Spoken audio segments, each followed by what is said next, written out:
has Moldova in Los Angeles, in New York, in Mexico, in Panama, all over the world. They have to be there.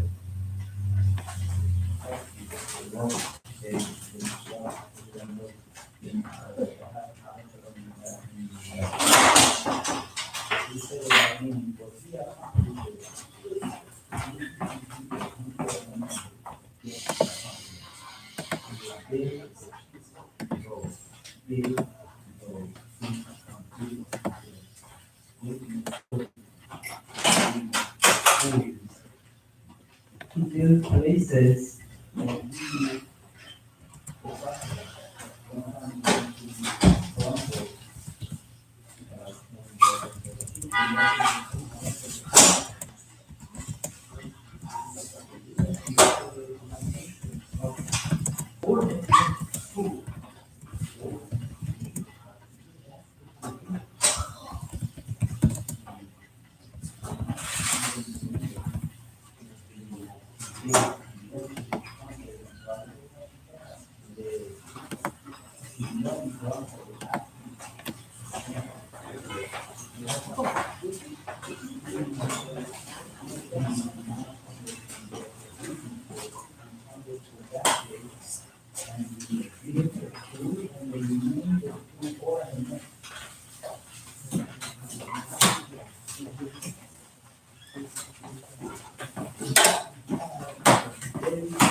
that we מחללי Shabbat. What's a kolel מחללי Shabbat? You know that when Russia, the communism failed, many people tried to bring Judaism to Russia. One of them was Rabbi, and he went there. He went to see potential people, doctors, engineers, people who have head on their shoulders. He asked them, how much are you making a month? They said, I will give you more than that money, you sit and learn. These people were Mechalei Shabbat. They did not eat kosher. He paid them to sit and learn. And from that kollel, they start becoming through themselves, and they provide Rabbanim for all Russia. The biggest Rabbanim of every community is people from that community. This was his uniqueness of how to make Rabbanim that be able to teach Torah.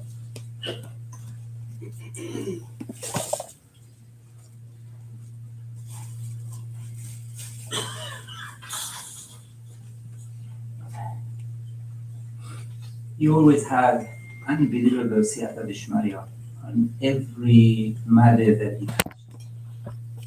Not only, he has mosdot all over, talmidim all over, and all the mosdot, Baruch Hashem, up and running, and they are spreading Torah Yirat Shamayim in the world.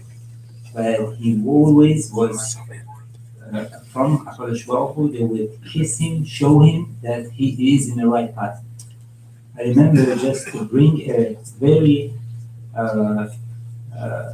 small example, when he was in Skokie, Chicago, it was for a very short time. And that short time was about not even a year, 6-7 months. The group of Persian boys they were there, was about 45 Talmidim. He was there, he guided them. After 6-7 months, most of them, they left Skokie, Chicago, they went to Eretz Yisrael, they continued learning Eretz Yisrael. Just from the short time him being there. The siyata d'shmaya was, he was there, those who know Chicago, it was very cold summer, winter, and always snowed. But when he was there, the weather was good. He went for 1 week to Eretz Israel. That week was snowing, was cold. The day that he came back, turned. Another time, he went for 2 weeks. That 2 weeks, we had the worst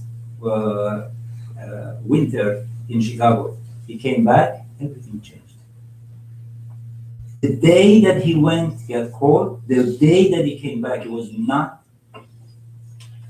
a coincidence. It cannot be a coincidence. HaKadosh Baruch Hu showed how much he loved him in every little detail of his life.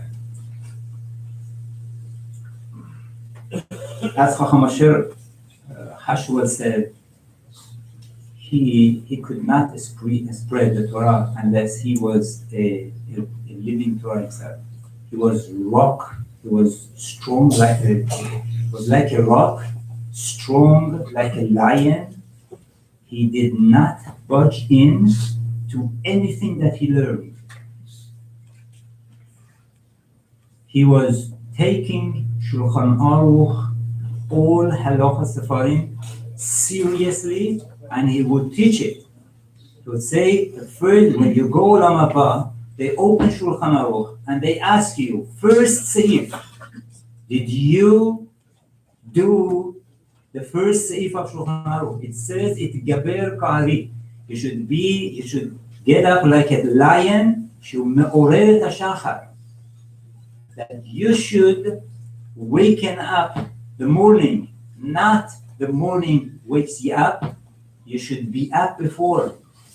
All his life was not even one time, did not make a difference when he went to sleep.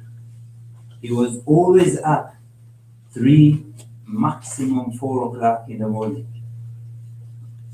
He was up and learning and finishing Shas every year, finishing Mishnayot every year, finishing Shulchan Aruch every year. He took everything literally the way that it says. Once I asked him, whenever I would go after 2-3 months in Israel, he would come, that I was traveling a lot. People say he was more in the air than in the land. He was traveling a lot. He would come visit all places, so that he was there. So I whenever I see him, he had a chidush in his actions. Something changed. Would not be the same as 2 months ago or 3 months ago. Once I saw him that he has a chumrah, doing a chumrah. I asked him, where did you find this chumrah? Where is it? It's not in Shulchan Aruch. It's not in anywhere. He says there is a Rashi in Kiddushin that's mashma to do so. I said, Rashi, Kiddushin, it's not halacha. He said, but I want, after 120 years I grow up, I want Rashi to welcome me. I don't want Rashi to be upset at me. It's not halacha. Let it be not halacha, but why shouldn't I do like Rashi in Kiddushin? What's mashmei Rashi in Kiddushin? Forget about Shulchan Aruch, forget about Ben Ish Chai, forget about Chafetz Chaim, Mishnah Berurah. He did everything, but for himself, not to be machbid others. He did it for himself. For every chumrah that he was giving, even though it's not halacha, he would go out of his way. It will make a difference. He's at his home in Eretz Israel. He is in somewhere by his children, or in somewhere that no one knows him. He did keep all the chumrot. He did go every morning, no matter what, to mikveh. No matter what, he did all his tefillot, everything the same. He did not make a difference where he is. He was strong like a lion to do. The day before he went to hospital, he was in the morning in mikveh. He did not budge in. When He showed us how to die, not only how to live, how to die. He was in hospital, he couldn't move. They say, he even couldn't talk, but he would, what time is it? It's the time of Shema. It's the time. He was aware of everything that he has to do. He could not let go.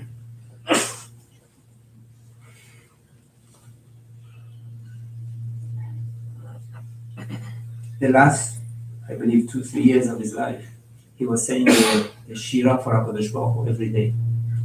I said, Rabbi, what is this? He said, Pasuk Meferush. He said, Shiru Lashem Shir Chadash.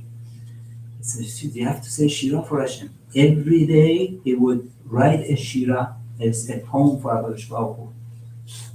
On Shabbat, he would say a Shira, and since he could not write it, he would say over to his daughter, to the next one he would say over again in order to remember Motzei Shabbat to write it. There is a book from all his shirot, the songs that he did.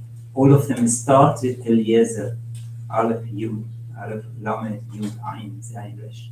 Eliezer, he has a shira for every day of his life.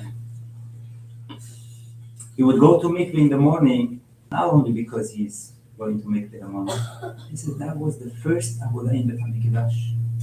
The Kohen would get up and go to mikveh. We don't have Beit HaMikdash, but we have the avodah of Beit HaMikdash we can do. Let's connect to Beit HaMikdash. We have to have the connection to the Beit HaMikdash. That we can do.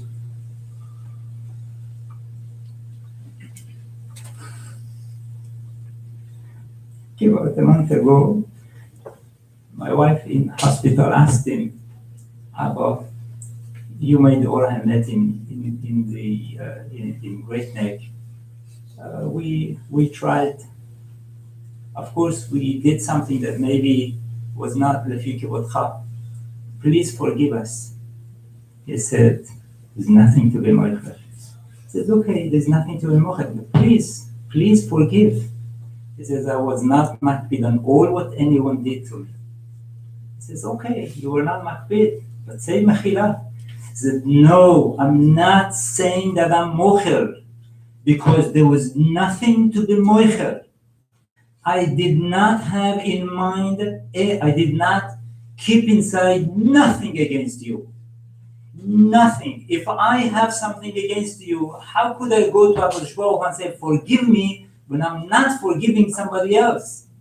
When I have something in mind, in heart, against somebody else? No, I'm not saying I'm mochel. There is nothing to be mochel. Otherwise, we could even think that way. There's nothing to be mochel. And he did not say mechila.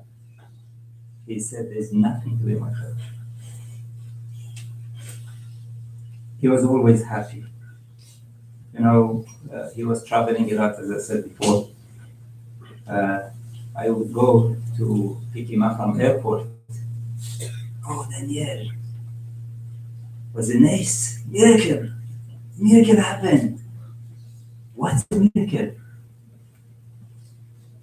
I found somebody to say Amen on my brachot. Oh, the miracle was that it was not delayed, or he came earlier and I could have him. This is the miracle of his life. Not it was comfortable, nothing of those things. He was happy that HaKadosh Baruch Hu is with him. What? Because he found somebody that whenever he wanted to say bracha, he could get him to say Amen. Every morning that would take him to bed, he was happy singing. Ayad Elcha. He was saying, he was smiling. One time when I got up at 3-4 to bed, I saw he's clapping and dancing. Wow, HaKadosh Baruch Hu gave us this day, we can one more day serve Hashem.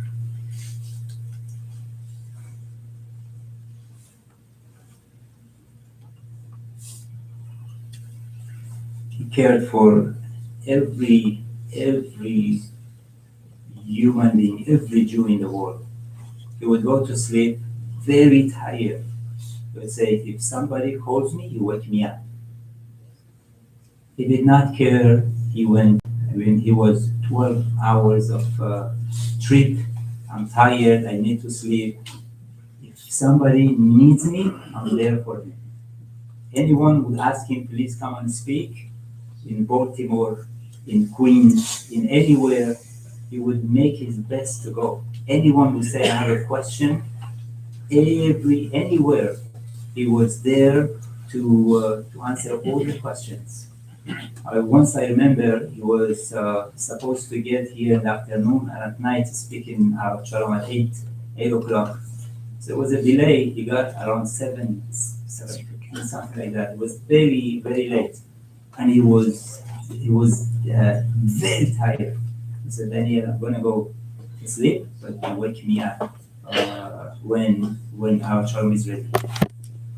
Okay? And, after almost less than an hour, Rabbi called that the people are here, please bring him up. I went to wake him up. He did not hear me. Abba, he did not hear me. I didn't know what to do. I went and I said, Abba, as soon as he heard the Abba, he was like a lion getting up, ready to go. That's it. He was not there for himself at all. He was, for my own children, Shidduchim, who would ask him all the questions. When there was a date for one of the kids, he would come and he would always ask that night that he had a date, he would call, what happened, how did they go? For all his grandchildren, everyone, he knew exactly, and he would ask what happened, how is it, and he would give that up.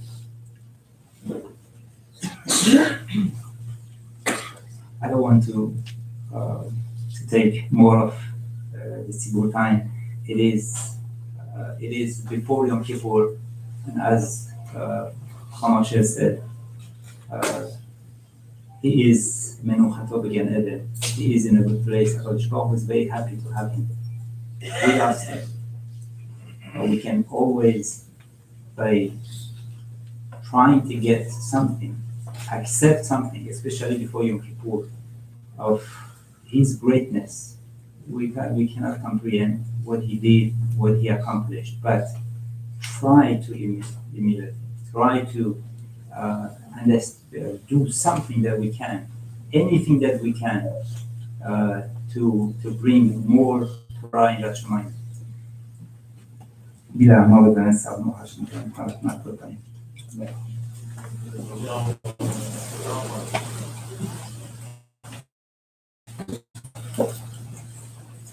من دعات را کن.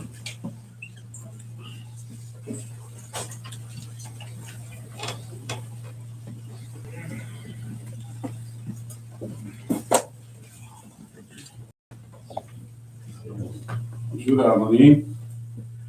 شو درکار؟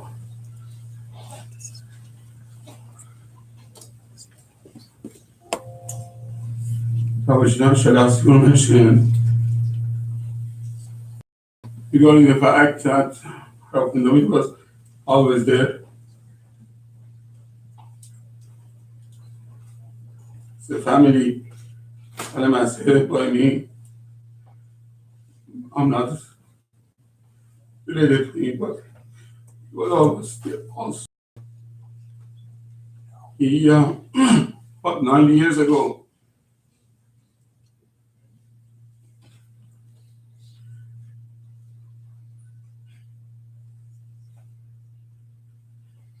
how the Shor gave a gift not only to Iranian Jews. He was born in Iran, but as it was mentioned, it was Am Yisrael. About how the Shor was Am Yisrael. So, Lemasev, that was his concern.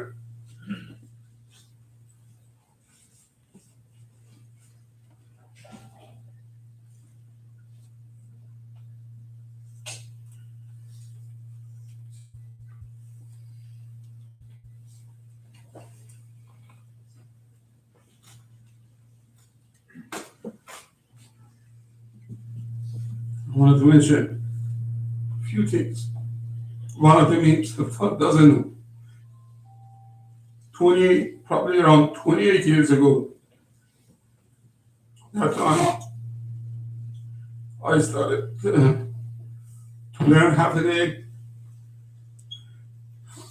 started getting involved with the great community. So that was why I got involved.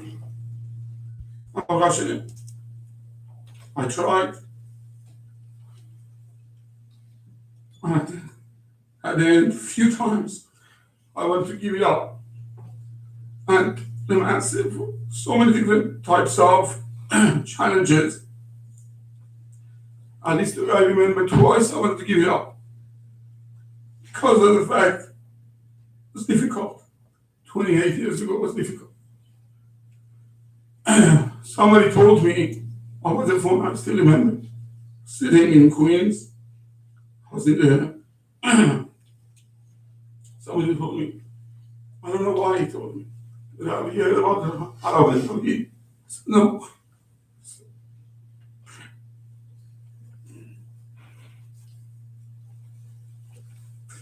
28 years ago, I didn't know. I didn't know him. He told me a little bit. He has done this, he has done this, over here in this country, or in another country, in Baltimore, in Skokie. And I got inspired. I feel before even I got to know him, I got inspired. And I said to myself, if you can do so many different places, so many different yeshivot, so many different cities, so many different countries, so Hashem, I want to show me help also. Every time. This is the Mahaseh, even before I got to know him. I remember one time he came to Queens. I was okay to go and meet him in person. And somehow he wanted to get involved with Great Neck. And Baruch Hashem, I spoke to him after, and he said like this.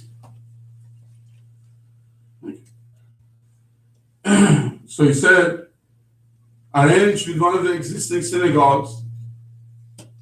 There was no such thing every night. Even at the time I was involved, it was maybe once a month, major lecture, once in a while, another lecture, Shabbatonim, this type of activities, outreach. So he said, I want to make a whole week. I forgot already, 8 days, 7 days, whatever it is. Every night I will come and give a lecture. One night about Shabbat, one night about Kashrut. I remember the whole week. I spoke to the board of the synagogue, and Baruch Hashem, they agreed. And then one individual from that synagogue called me, the whole thing is off. Why? The reason it was mostly had to do with financial. I called Rabbi David in Israel. Said, Harav, this is the situation. So I tell them all the expenses I pay, refreshments I pay. I don't want to I'm not charging anything anyway. Let this happen. That's how it started in Great Neck. Rabbi David didn't give up. He founded it himself. Remember when he was probably around 70 years old. Imagine somebody constantly comes to inspire. He walked, I don't remember where we davened, Shaharid Nes. Then he started going to Bet Harasa, speaking Bet Harasa, walked for at least an hour. Somebody who's close to 70 years old, walk at least for an hour to speak also in Avad Shalom and inspire the community. That was somebody had his already so much he has accomplished. He is willing to walk on Shabbat at this age, 1 hour, to be able to be Mezaket Rabbi. I wanted to just say few things. Mamash was unimaginable inspiration. He came, I remember I brought him at the time I had a preschool also, when we started to have a minyan in Hunan, the Chinese restaurant. We had a preschool also. When he came, I brought him one day. I asked him, I begged him, could you give bracha to all the kids? He said, "No, I couldn't. I never do that." I sat. He gave at least one of the classes. At the time, he told me, close this down. So I don't remember, 40 kids. Eventually, it had 80 kids by the third year. He said, close it down. Close it down. This is not for you. Go into other things, maybe in 5-10 years. I remember, maybe in 5-10 years. Close it down. Many things, what he mentioned, Iran doesn't, wasn't, some of the stuff was not, but it was sharp to the point. Didn't leave you many things, but the master, this is the Mamosh. That was the Chokhmah that we gave him. As I was saying, sack, which means cut, straight, clean, he would give it to you. I remember when he came after, maybe it was 6-7 years, 5 years, 6 years, 7 years, we had him in Hunan. Finally, we were able to buy property across the street. It was mentioned that perhaps here is available. So he came, and it was a courthouse. The location for the judge was around where we have the bima. So he said right away, this was built 100 years ago, about 100 years ago, was built for a synagogue. Buy it.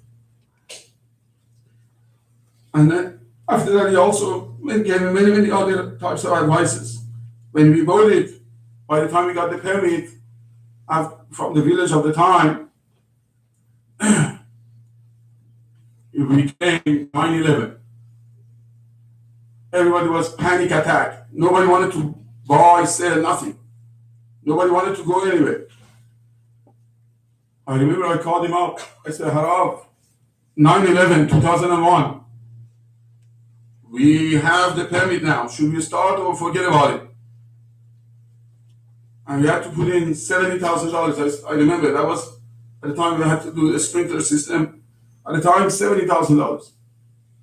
2001. So he told me, he brought the Mishnah. He said right away, there is such a thing that they built a bridge, I feel, for a couple of days. So if that's good to go for a couple of days, you build a synagogue for a couple of weeks.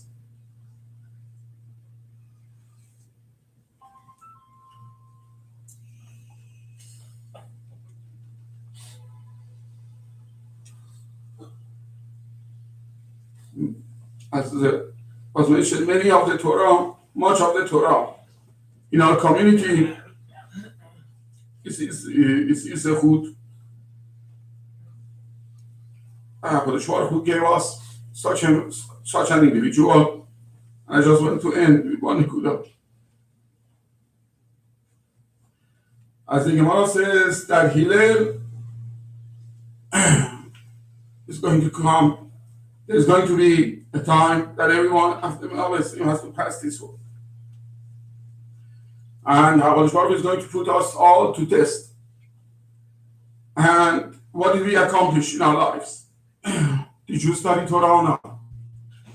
Nasata v'natata v'emunah, kavat heitim leTorah. 3 of the 6 questions is about Torah. Pilpata b'chokhmah, הבנת דבר מתוך דבר. 3 of the 6 questions.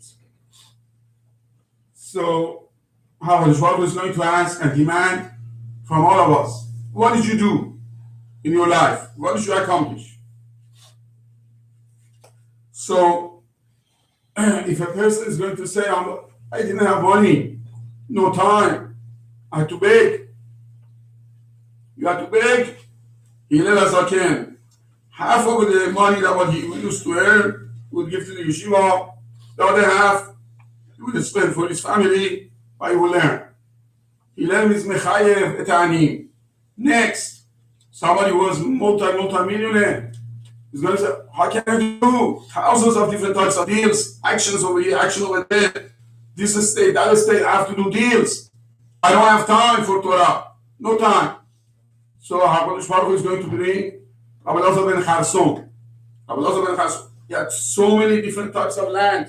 HaKadosh Baruch Hu gave through his ancestors, reached him. He didn't know about it. But he would spend time to go from one yeshiva to another yeshiva to learn Torah.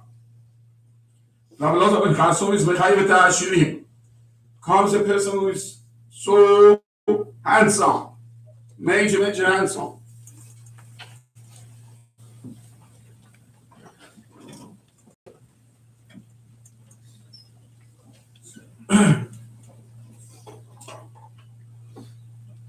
So at the end,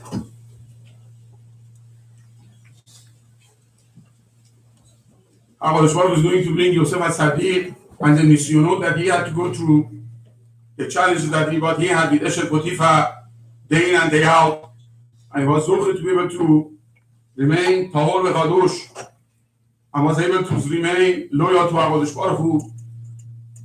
And Yosef is mechayev et ha'reshoim, the Gemara says. I believe the message is Rabbi Eliezer ben David, an individual that Mamash HaKadosh Baruch Hu gave tremendous siyata d'shmaya because he cared. Imagine at the time that he wanted to build the kollel, he himself brought the original money to be able to acquire the property. Such an individual cannot be found.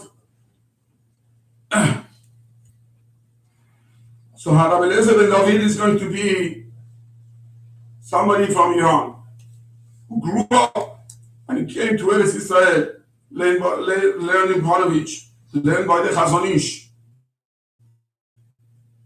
and was able to accomplish because he cared. HaKadosh Baruch Hu is going to say, okay, you cannot be, I don't think how many people can be Rabbi Eliezer ben David. Each of us, we are obligated to care and to do. And if a person imagines that he's here for other purposes,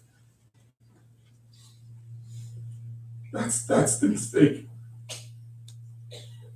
As I was said, I believe in the Hesped by the Rabbi of Rabbi Eliezer ben David, the one who he got a blessing from when he came to his marriage.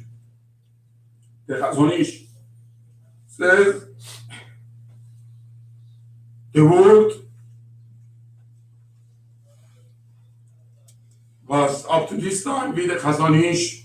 Now it's the word without the Chazon Ish. Last Shabbat we had a word with Harav ben David. Now we have a word without.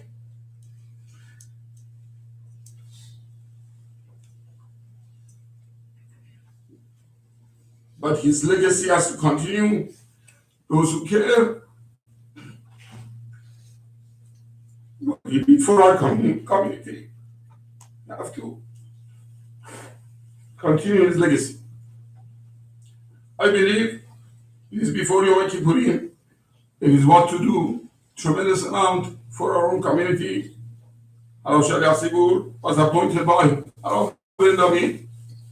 I believe this is the legacy here in our community.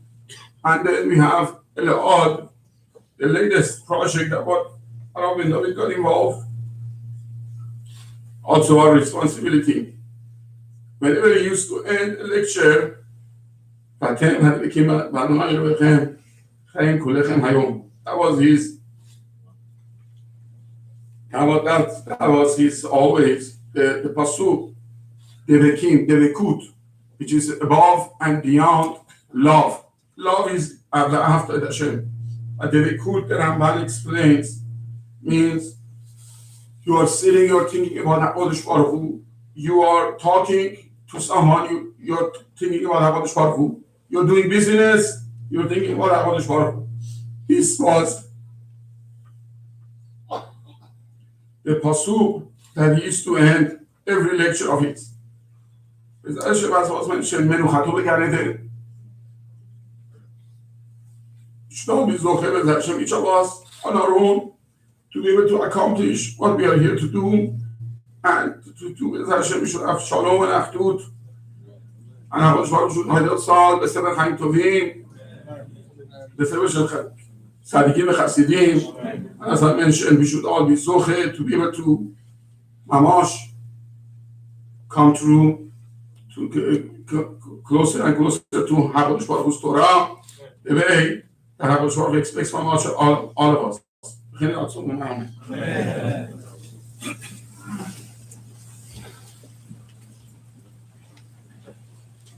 הרב יצחק בעלנס, מה דעת רב קדוש אז ישיב.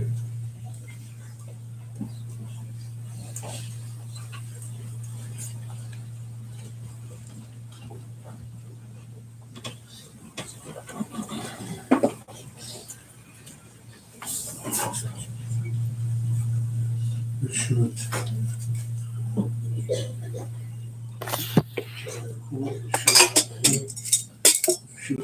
קדוש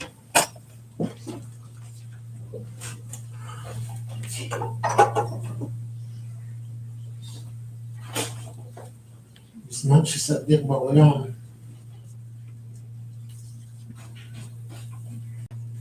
ברכה בעולם, שלום בעולם, כל מיני דברים טובים בגלל הסדק שהברוך הוא שולח לכל העם. העולם של היום או העולם של לפני כמה ימים זה כמה משונה. עולם שהכבוד הנפטר רבי אליעזר דוד היה בעולם, זה עולם אחר. היום עולם אחר. צריכים להדגיש ולהרגיש שסדק בעולם, כמו שכתוב לגבי יעקב בן שלום, ויצא יעקב מבאר שבע, יצא הודה, יצא זיווה, וקרה כל מיני דברים שהיו לו יצאו. אבל כפי שאנחנו אומרים, צדיקים במיתתם קרויים חיים, אבל זה משונה, הם חיים, אבל הזכות שלנו,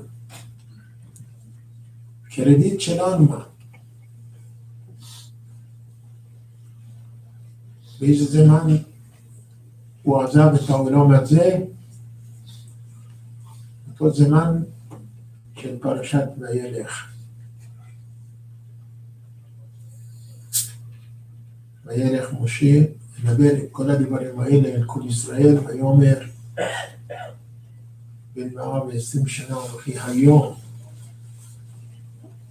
לא אוכל עוד לצאת ולעבר. היום מלאו יומיים ושבועיים.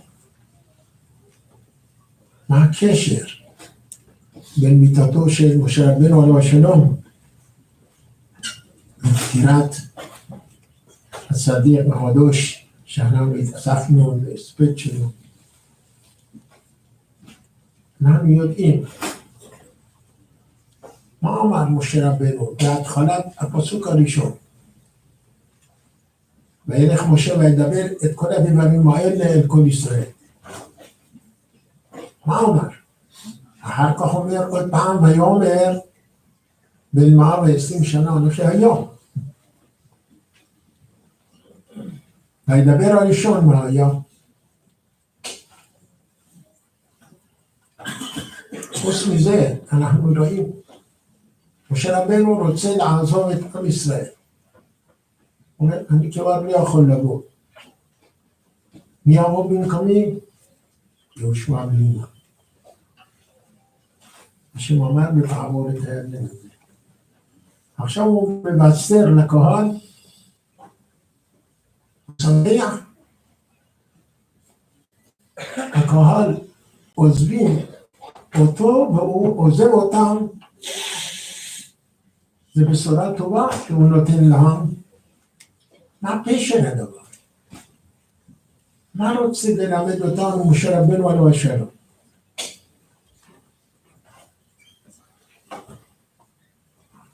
האמת, יש לנו פסוק, ותשחק יום האחרון. אם אדם בא לעולם הזה, והוא יודע את התפקיד שלו, הוא יודע את חובתו, כמו שאומר הרב מסילת ישרים, לדעת מה חובתנו בעולם הזה, בשביל מה אנחנו באנו פה, מה תפקידנו. אם אדם ממלא את תפקידו והבין מה הוא צריך לעשות, והוא עשה, הוא פעל, אז כשהוא עוזב, הוא שמח. שכל אחד שיש לו ניסיון ובחינה, אם הוא למד טוב, הוא נתן כל התשובות נכונות, כל בסדר, כשהוא קם מהישיבה של הבחינות, הוא אוקיי, הוא שמח. אומר, ברוך השם, הצלחתי. זה בשורה טובה. זה מסד שמשה רבנו עליו השלום אומר לכל עם ישראל, וידבר משה כל הדברים האלה אל כל ישראל. מה העניין של הדברים? הדברים, והוא ימכם דברים, שאתם תתוודו, תדעו לדעת שאנחנו צריכים לשוב בדרך שקודשה ברכו, וחווה לנו, והדריך אותנו, בחרת בחיים. אז משה רבנו הוא שמח. זה בשורה טובה, זה הדרכה טובה, שמשה רבנו מדבר אל כל עם ישראל, לא רק באותו הדור, אלא בכל דור ודור שאנחנו לומדים את התורה, אומר לנו, תדעו, מה חובתכם בעולם. אתם רוצים להיות שמח, תדעו בשביל מה נבראתם, בשביל מה באתם לעולם הזה.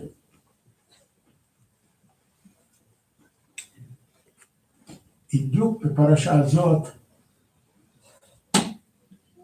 נעלם ממנו הסדיר הקדוש אליעזר בן דוד. הוא ידע את חובתו. הוא היה סמל, דוגמה לכל אחד ואחד, שהוא ידע מה חובתו בעולם.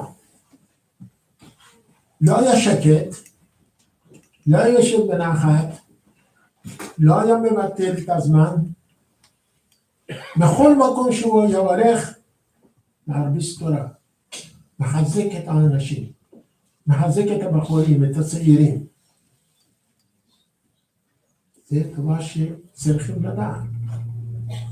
הוא עשה, ויש לה הרבה פירות, בכל העולם, בכל מקום. כל מי ששמע עליו, בטח, רבנים דיברו על זה, אני לא רוצה להעריך, רמז לחכים היד לי, הוא עשה והפעיל. לפני כמה 10 דורות בפרס, בשירה, הוא גם כן עשה. את הגרעין הוא נטע. אחר כך הלך למקום אחר, הרביץ תורה, בכל מקום.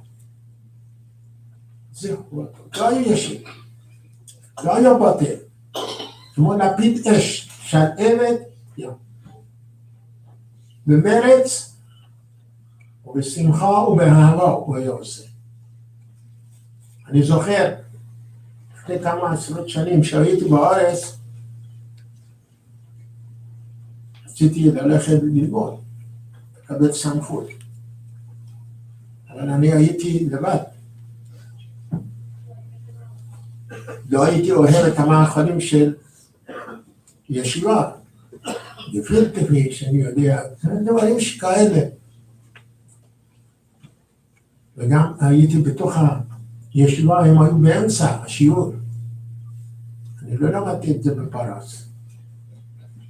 אבל הייתי עצוב מאוד. מאוד מדוכא.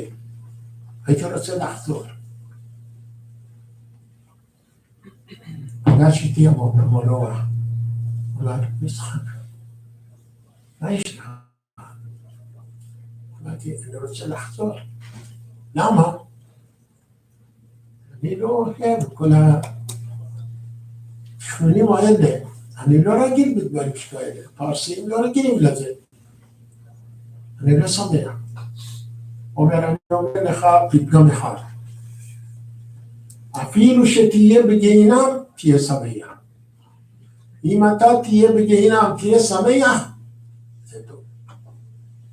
המשפט הזה, הוא עודד אותי, אני שכחתי את כל העצבות, את כל הדיכאון, את כל הגרות, למדתי וברוך השם. הוא היה מחזק כל אחד ואחד. היה לו רוח קודש, והיה מסתכל בפנים של כל אחד ואחד, יודע מה עליו לעשות, מה חובתו, היה מעודד אותו, מחזק אותו. כמו שמשה רבנו עשה, השם ברור, חזק ואמץ, תגיד את יהושע, תגיד לעם, חזקו ואמצו, אל תראו, השם אלוקיך עמך. גם כן היה מעודד. אותו שיטה, אותה דרך משה רבנו עליו השלום, עשה והפעיל. מנוחתו בכבוד, מנוחתו נמצא בגן עדן עליון. אנחנו מבקשים מנשמתו ורוחו שהוא יעמוד לפני כיסא הכבוד ויתפלל בעד כל עם ישראל. בכל מקום שהם, שיהיה לנו שנת שלום, שנת פידות. השנה אנחנו רואים, תש"פ, יש שנת פידות, שאנחנו נבנה, שמתי פידות בין עמי ובין עמך. בזכותו, בזכות כל הצדיקים, ניגאל וניכתב בספר חיים טובים, ונחתם בספר חיים טובים, שנת שלום ושלווה, חיים טובים.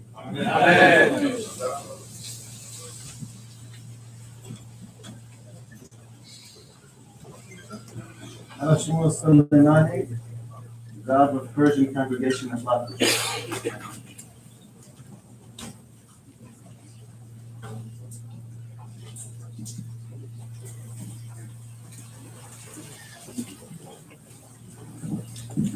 לכבוד הרבנים, קהל הקדוש, I know there's other people they're going to speak, it's also late. I want to give you, to say a thought about Rosh Hashanah. We passed it. Rosh Hashanah is the 2 days that we had a Yom Tov, that it doesn't define really what it is. And we know Rosh Hashanah, everything is determined. Whatever throughout the whole year on Rosh Hashanah is already determined. But it's so little that is given to us to do. So what are we going to do here? Blow the shofar, we pray, again pray. There's nothing what to do. So that's why we need the Talmud to tell us what is the essence of the Rosh Hashanah and Aseret Yom Teshuvot, which is culminate with Yom Kippurim. You know, the Musaf of Rosh Hashanah, we have 9 berachot. That's the only Musaf in the whole year that we have 9 berachot. Every Musaf we have 7 berachot, even Yom Kippur. But on Rosh Hashanah we have 9 berachot. The Gemara says, Amar HaKadosh Baruch Hu, Tamlichuni alechem. HaKadosh Baruch Hu said to Am Israel, make me king.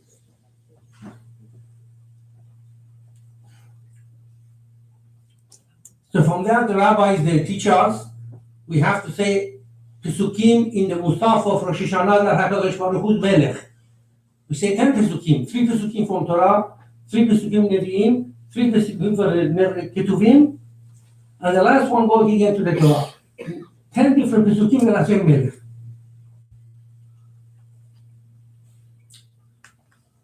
Zichronot, Hashem Yitbarach said, we have say Pesukim of Zichronot this way, I remember the Ahavat of Avot.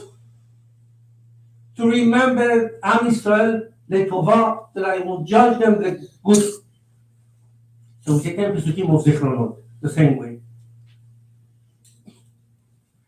And then the Gemara says, Uvame, and with what? With shofar. So we say 10 Pesukim that is a shofar. By Matan Torah, there was shofar, this shofar, this shofar. So these are the 3 berachot that we say. Malchiyot, Zichronot, Shofarot is the Musaf of Rosh Hashanah. Now, the question of the Gemara that says Bameh is a little strange. Hashem says, make me Melech. So we say Hashem Melech. Say Zichronot. We say HaKadosh Baruch Hu, we saw at Noah. HaKadosh Baruch Hu, we bring it so many Pesukim that HaKadosh Baruch Hu Docher. So what's there for shofar therefore? Bameh, with what? We say already did it. So what is it that says Bameh with shofar?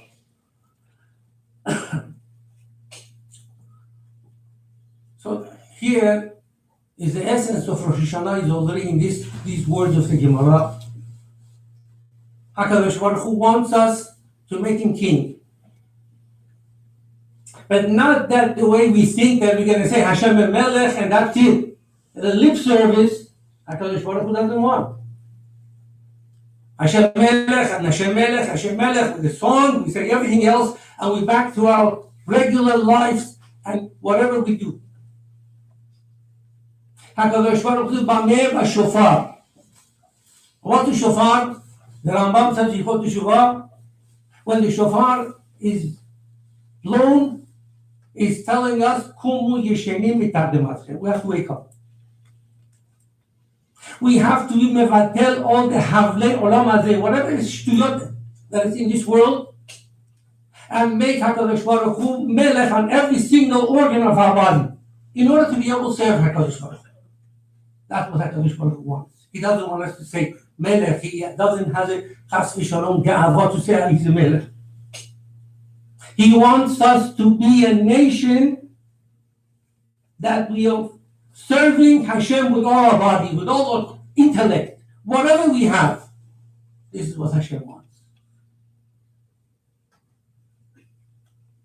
And I think this is the essence of the life of Moreinu Rabbeinu HaGadol, Rabbi Eliezer ben David. He didn't do anything on his own except with all his heart, all his body. He was serving HaKadosh Baruch Hu. Nothing for himself.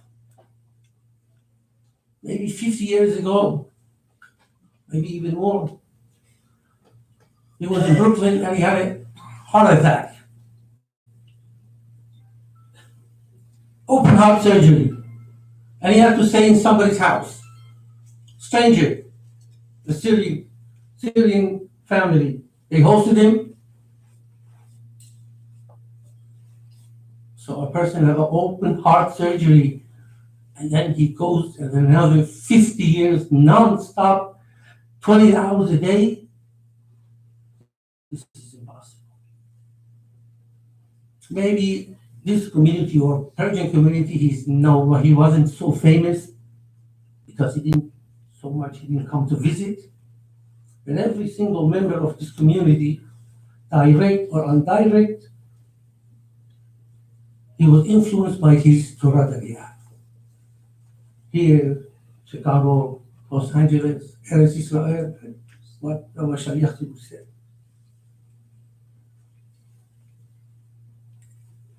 Maybe 4 years ago, 45 years ago, I was learning in the yeshiva at Torah, a young man. He came to the yeshiva over there at Torah, he said, Avechim learning. So he saw me. I was the only Persian there.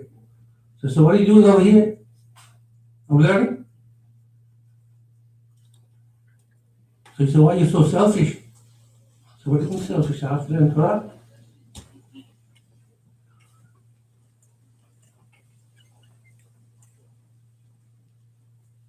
He said, you can't sit on your seat. Well, you see so many people outside, they don't know nothing. Tomorrow is starting the yeshiva. What yeshiva? Where? Tomorrow is starting yeshiva. He went to talk to Rabbi Raful. Go get 10 boys, Persian boys. They just came from Iran. They don't know what Gemara, they don't know Torah. They're bringing them in here. Okay, he said, I'm going to pay half. And Rabbi Raful pay half. Yalla, you sit down there. 2 months he paid for it, and he was gone. I called him, Rabbi Ben David, what happened to the budget? He said, you're very smart. You know how to do it. You can do it on your own. His job was to light fire. That's it. To light a fire and then to the next place. To bring fire of Torah to shine into the hearts of every single community that you could imagine.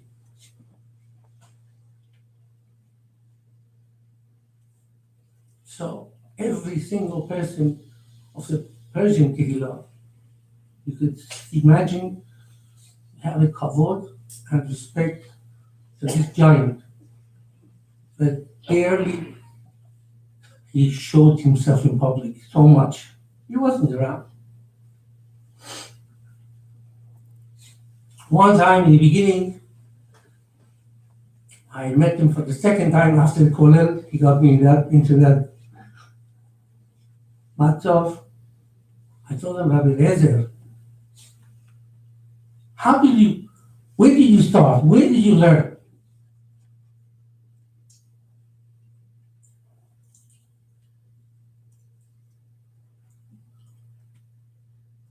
He said when he was 12, 13 years old, he went to the Panevji Yeshiva. Panevji Yeshiva is the highest level of yeshiva in the world. He went there, the Rosh Yeshiva came, said, what do you want? I want to learn Torah. Rosh Yeshiva said, do you learn anything? Nothing. I don't know anything. People who go to the yeshiva is already, they finished Masechtot and Masechtot and Masechtot. They know Baal Peh. I said, I'm sorry, my son, but this is not the right yeshiva. Maybe I will refer to the different yeshiva. You start over there and then you come back to me. Rabbi Eliezer, he said, I sat there and started crying. Start crying.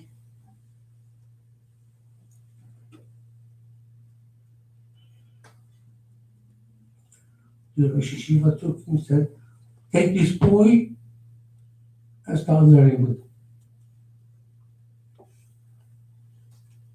Oy ve'avoy if he didn't cry that day.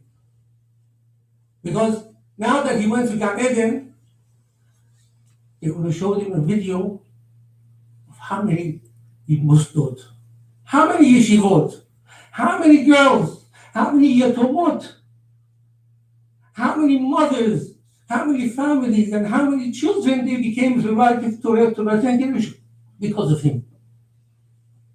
If he would have walked out of the yeshivas, he would have been a very good businessman because he had head. So what would he say at the end in the next world? This is your accomplishment you could have done. And then he did it. So this is what HaKadosh Baruch Hu wants from us. And this is the shaliach that is sent to us to teach us. That each one of us, we can be mashpia, we can bring Torah, we can bring Havad Torah, we can be spreading Torah in our families, in the community, and everywhere. It's enough to buy more real estate and make money and waste our time on all these studiyot and you can make it here.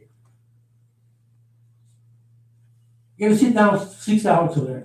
You make a shas, you make a few shas every year. That means 7 malat a day. 7 malat a day with a person who's running around all over the world. It's impossible. It's impossible. You sit down here, you learn one daf, you break your head, you can't even do it with one daf one day, for 4 hours a day. And Rabbi Shavi asked when he went to Chicago, for that few months, those 40 boys that they were off the boat, after that he made a siyum. He made a siyum Hashas and the Zohar. The whole city came. The whole city of Chicago, with all the yeshiva, they came to celebration. 2-3 days, he had a celebration of making a siyum of Shas and Zohar and everything. Wow, and all some of them, they came to Brooklyn, some of them were in Israel. These boys, they are light, they are the fire to be able to continue that for the rest of your life. And look at this, who's there, and you see these Arabs, they send balloons and set fire in Atmat, Eretz Israel. And then they see in the Shamayim, there is Rabbi Eliezer ben David that he putting light and fire in the neshamot of millions of the people. Look at what the difference between this fire and that fire. And what makes a difference? The only thing makes a difference for us here, we have the Torah. You know, the women are very good for cleaning. The house runs by the woman. They're in charge of cleaning the house. You go to the house, you see everything set. Yashar koach to the Baal Bayit. But there's a little more job for the woman in the house than cleaning. The job is to clean the house like Sarah Imenu cleaned her house. Sarah Imenu, when he saw Ishmael going to Derech Ra'ah, he told Abraham, O Beni, O Ishmael. Ishmael has to go out of the house. There is no Ishmael has to be in the house of a Yehudi. The makom of Tum'ah in the house of a Yehudi has to be out. Because Yitzhak Avinu is not going to become Yitzhak as long as Ishmael is around. These are our job and responsibility. And if we want to become Eved HaKadosh Baruch Hu, this is the way we have to go. Clean our houses, bring Torah, and to be able to spread it, to be a Zechuto, Tzadikim, Nikraim, Chaim B'Chayim. They can be Po'el Yoter after their death than on their life. And I'm sure HaKadosh Baruch Hu is put in charge of the whole Kehillah of Am Yisrael. So there's a siyata, tremendous siyata d'shmaya. Whoever wants to be metaher, these few days left before Kippur. Whatever we think we could do it with Zechuto, שהקדוש ברוך הוא יהיה נשמתו בגן עדן עליון, הקדוש ברוך הוא יעזדיים ושרותינו, יהיה נחמה for the משפחה, all the תלמידים, all the נכדים. He's sending his נכדים to all around the world, even the grandchildren. One went to Spain to make it the whole kingdom there, and like, yes, when you start to, and you cannot imagine what this man was doing. That's what we have to learn and bring our kochot out, and this will be the proper respect לנשמתו. זכותו יגיע לנו, והקדוש ברוך הוא ייתן שנה טובה ומבורכת בעזרת השם, גמר חתימה טובה, הקדוש ברוך הוא ירחם, תנו מציתן להוציא ירק, וזה תמום קהל קדוש, כבתונים, ובתונים תמום וקרוביינו, שתורי הקדוש ברוך הוא חדמתנו.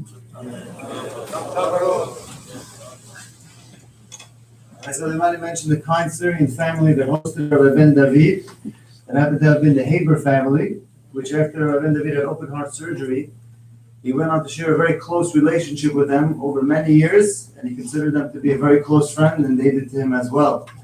We'd like to ask Rabbi Hamim Haber to give a few words on behalf of the family of Rav in Sha'arei Tzion.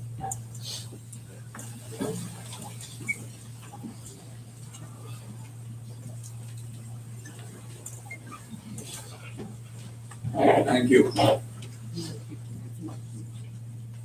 sure Rabbi Solomani knew that Rabbi was in our house. You know that very well. Rabbi knows us very well, Baruch Hashem. There's no coincidences in the world. When Rabbi Ben David had his heart attack, I believe I was on his shoulders. My parents took the rabbi for a visit to the botanical gardens in Brooklyn. The rabbi wanted to see Neflaut HaBoreh, the beautiful trees, to praise Hashem. I can't say that it was my weight that caused the heart attack. I hope not. But the rabbi then, I guess he needed more time in my house because the influence that Rabbi Ben David had on our family was tremendous. Our family was not a rabbinical family by any means, not close. But Rabbi Ben David had an ability to see far. He had an ability to look into a person, like was mentioned, and to see potential. And I guess he saw something. He saw that if he spreads his influence over here, if he befriends this family, good things will happen. Like he saw in so many places around the world, places that people didn't know about. To go from Bnei Brak to Argentina, it's such a far trip. And to Mexico, and to Chicago, and to Los Angeles, and to Baltimore, and to Great Neck. People would say, what did he see in Great Neck? What was here when he started? But the rabbi knew. I know from my own family, the rabbi was able to see that there's a tremendous potential. Hazal described Shemuel HaNavi's father Elkanah. The pasuk says, "Ve'ala ha'ish hahu." It says in the Yalkut Shimoni, "Nit'ala bebeto." He went up in his home. "Nit'ala behatzero."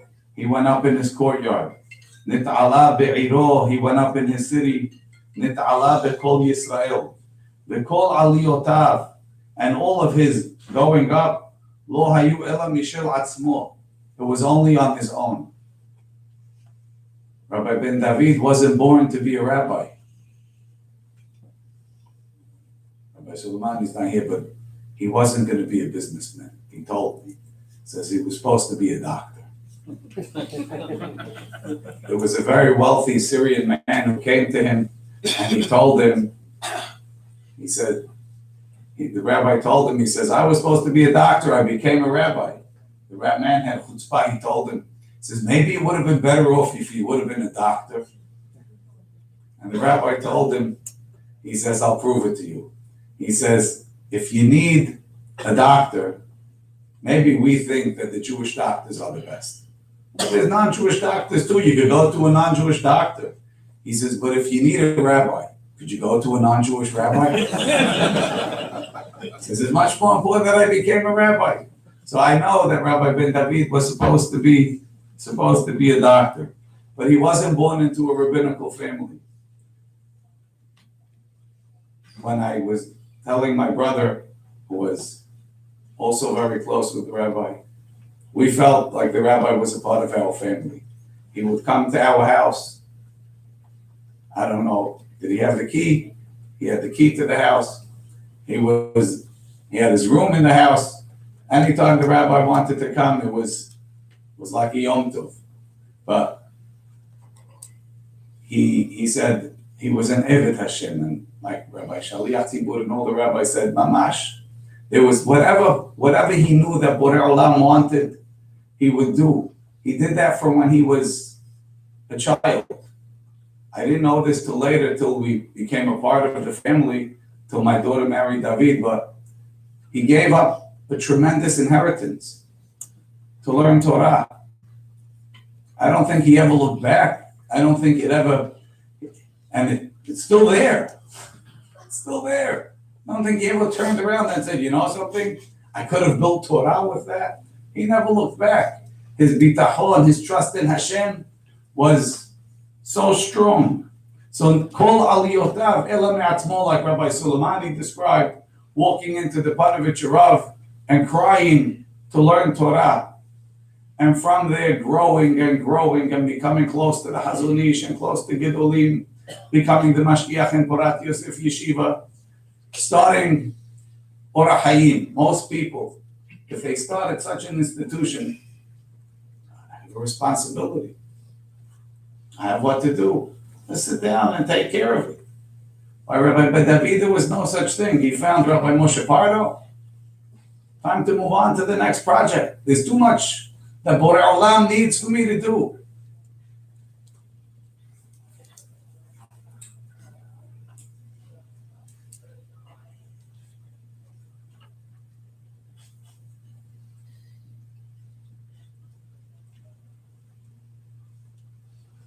I knew Rabbi Ben David, like I said, from when I was born.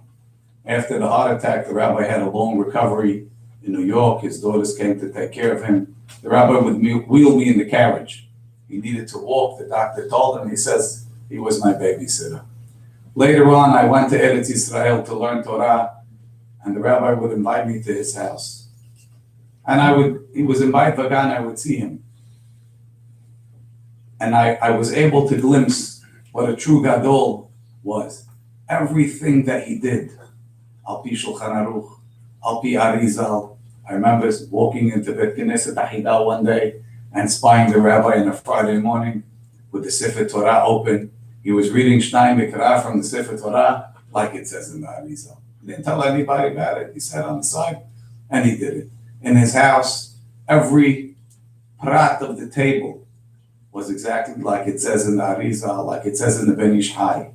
The halot on the table, the maimin, everything. I remember being, wow, this is everything that you read in the Holy Sefarim, the rabbi does in his house. And like Rabbi Shaliach Tzibur said, some things that you can't even find in the typical Holy Sefarim. But to me, just being exposed to that was amazing.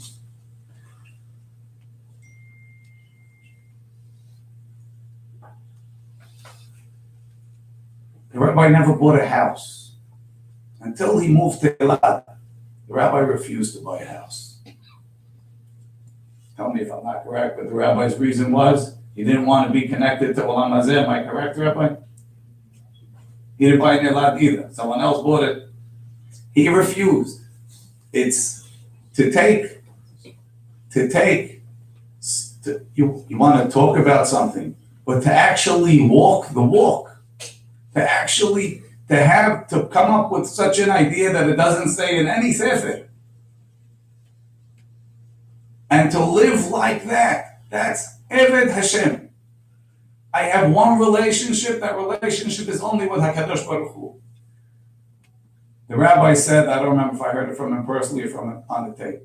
He said, on Friday mornings, I have my seder. Every morning, he had a seder after tefillah. He prayed, he did his whole, he said, he did what he had to do. He had an airplane. He had a plane to catch. Now, when you have a plane to catch, all bets are off. Whatever you do in your morning, whatever your learning said it is, there's a plane to catch. The plane is not waiting for you. You miss the bus, you take the next bus. You miss the plane, now go figure it out. Go talk to the people. Go explain to them. Rabbi said, he says, I have my seder. I'm not leaving. He says, I went to the airport, the plane left. He says, you know what happened? The plane came back. Something went wrong on the plane. They don't know what the problem was. The problem was that Rabbi Eliezer ben David was supposed to be on the plane, but he was praying. Again, you want to talk about talking. but he walked the walk. He was an Eved Hashem. I have to do what I have to do.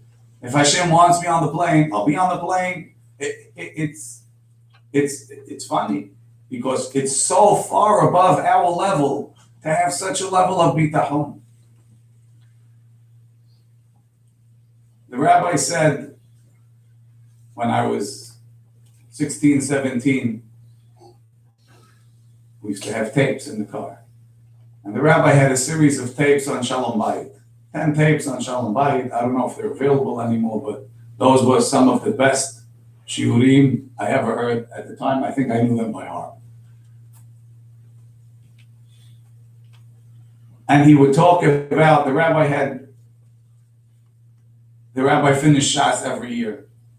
I don't think anybody else ever saw the Shas the way Rabbi Eliezer ben David saw it. Everything that he saw in Shas, he saw through a different lens. Original. Every time he read the Chumash, it was different than anybody else ever read it. Every Hidush that he said was so original. The Gemara says, Isha keshera osar retzon ba'ala. A good wife does the will of her husband. Rabbi ben David didn't see it like that. Rabbi ben David said, Isha keshera osar retzon ba'ala. She creates her husband's will for good. And he would bring the story of Devorah.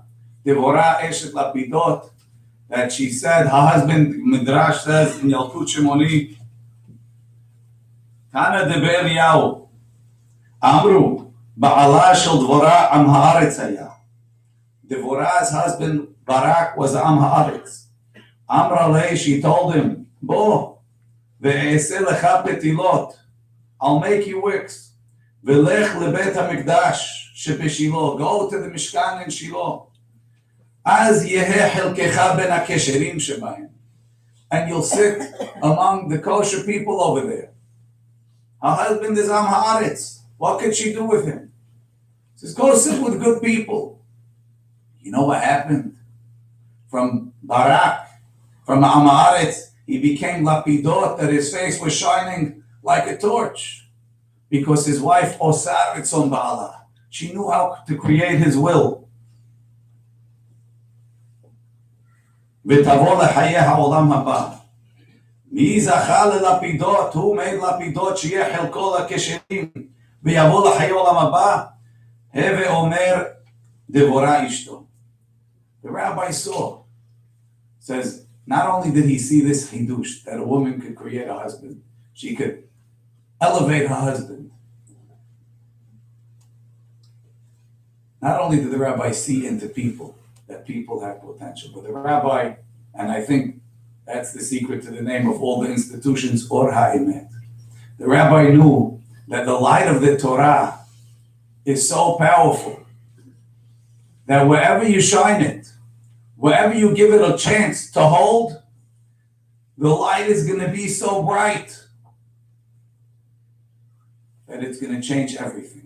Just all you have to do is shine the light. Like the rabbi said, Imaskel with Mehalaleh Shabbat. It doesn't make a difference. The rabbi knew it from himself.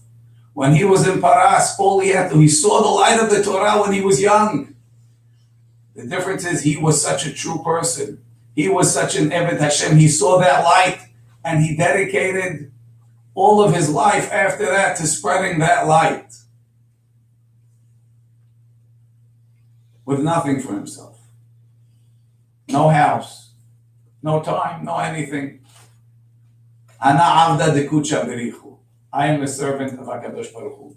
But for us, those that were fortunate enough to see him, to know him, his memory has to always stay there for us. To remember that there was a person who was a complete Eved Hashem, that nothing meant anything for him but doing Ratzon Hashem. And if we could imitate and follow in his example a little bit, we'll all be so much better off. We'll be able to spread that Or HaEmet. Spread it a little bit further. If you have a friend that's not exposed to Or HaEmet, to the light of Torah, invite him in. Sometimes you think you're bothering him. You're doing him the biggest favor. You'll do him the biggest favor. They'll thank you forever. You'll change his life forever. Rabbi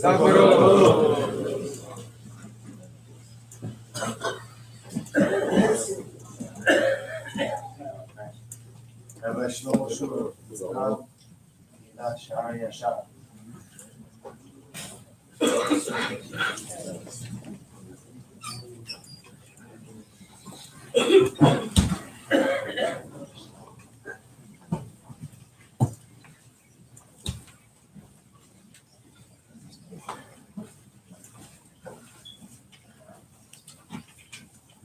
בשביל התאטרה, בשביל מורי ורבי, בשביל כל הרבנים, כל רמז הזה. I know time is very late, but this is not a regular situation. I was told not to speak, not to the Torah, but just to say some of the memories that we have from him. Not that I'm capable of doing the Torah in such a manner, but I think that I also was one of the beneficiaries of Kivod Kodsho. I was in certain situations, I was a Chasrut Kodsho.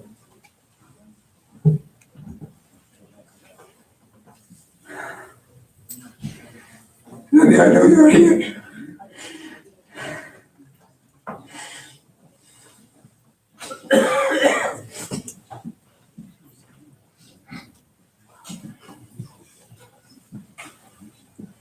Our community here in Great Neck owes you so much. How much can we say about this?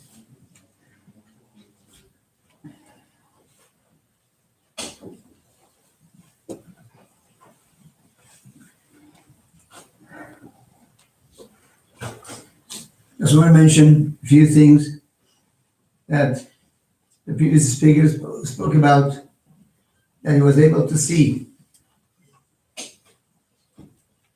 I want to just tell you one other aspect of that. I don't forget, I was learning Dil Kolel, it was already a number of years, and after many years being there, I just bought a house.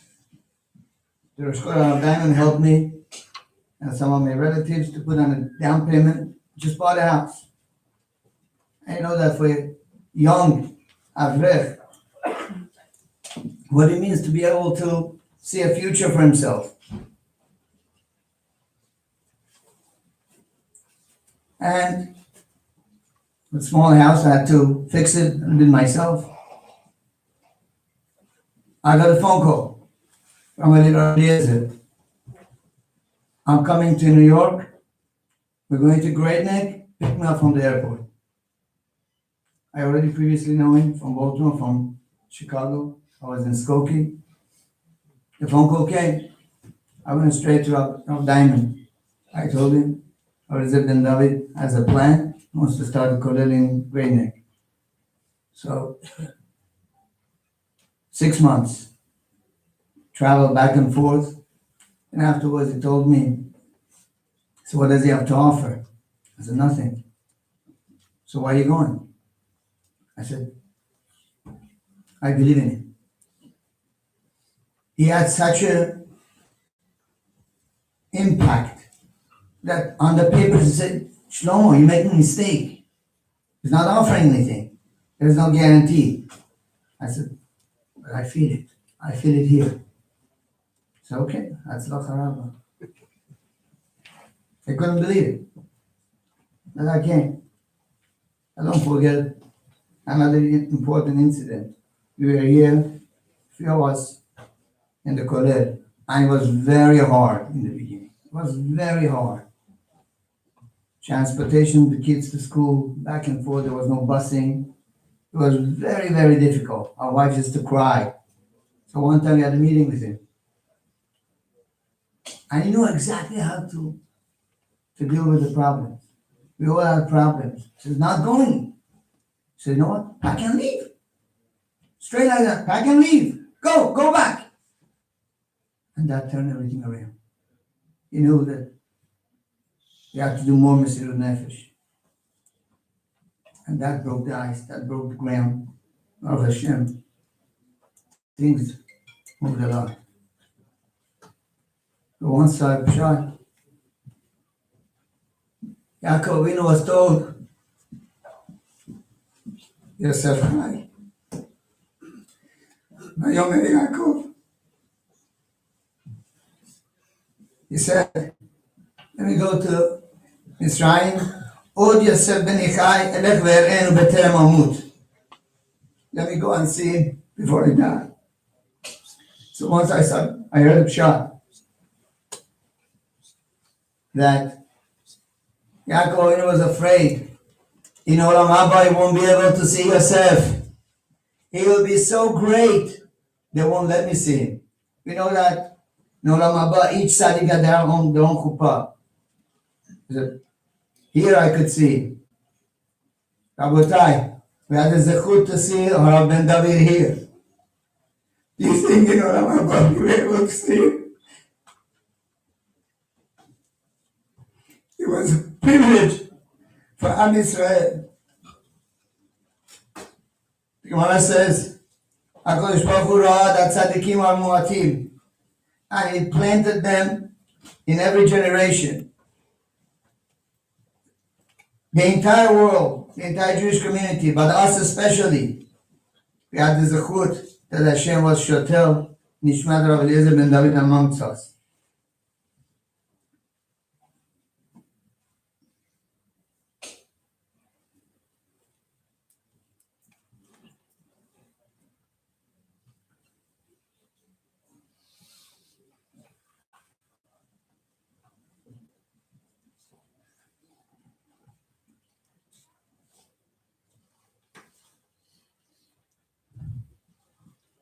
On behalf of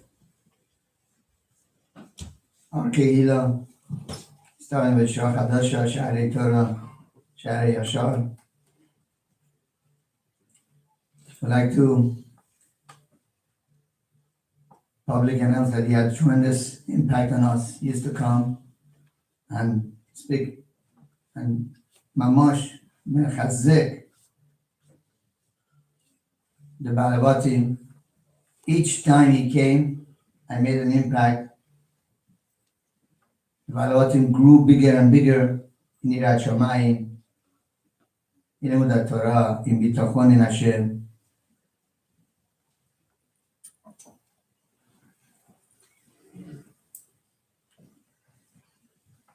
We asked from Kivot Kodsho to be Medis Yosher on our Kehillah. As previous speakers spoke about, but about the same point.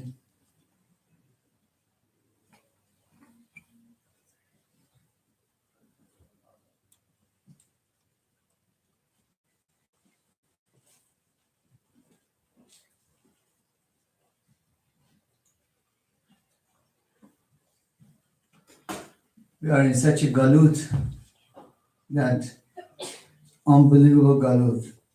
The previous speaker touched upon that. Rabbi Eliezer ben David was something that he was able to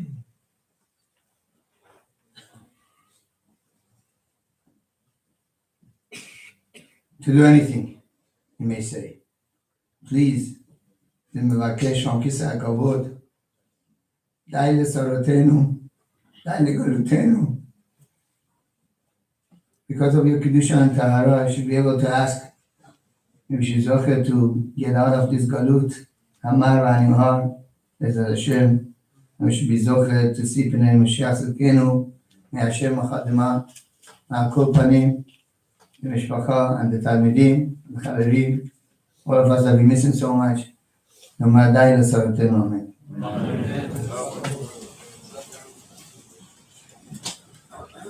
Rabbi Yitzchak, Bakshi, Rabbi Abba Shalom.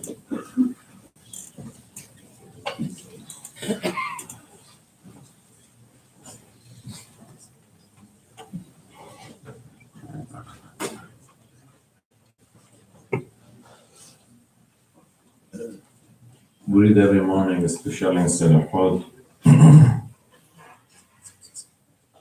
אנשי אמונה עבדו, באים בכוח מעשיהם.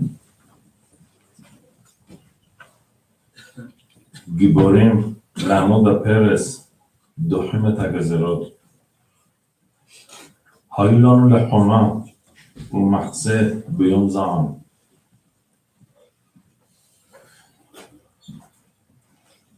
Which one of these pesukim you can say about Rabbi Eliezer ben David? אנשי אמונה, באים בכוח מעשיהם, גיבורים בפרס, דוחים את הגזרות. Who knows what could have happened to Persian community who came to New York or Great Neck without his effort?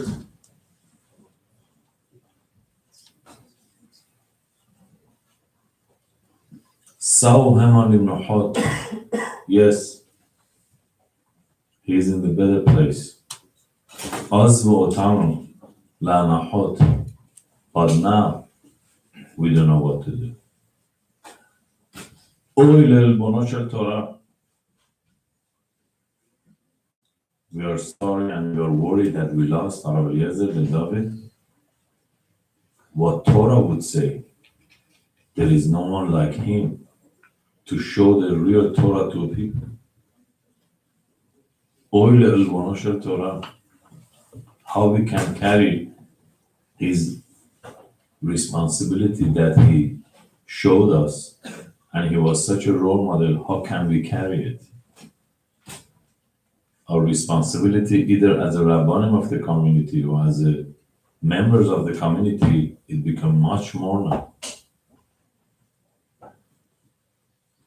As it says in Masechet Berachot, last few words, תלמידי חכמים אין להם מנוחה לא בעולם הזה ולא בעולם הבא. תלמידי חכמים, they don't have menuha, comfort and relaxation, either in this world, either in next world. How can you say not in next world? Olam haba. Okay, in this olam, you may say Pat melech tochal, Haye Sa'ar Yahye. Maybe they were not involved with Gashmiut, that's why they didn't have a menuha, but not, why not in Olam Haba? Because in the Farashim they explain the neshama of that Talmid Hacham who was used to aliyah, mehail el-hayil, to go higher and higher from one level to next, not to stay, not to stop, is going to be the same in Olam Haba. Ein menucha, going from one level to next. Mehail el-hayil.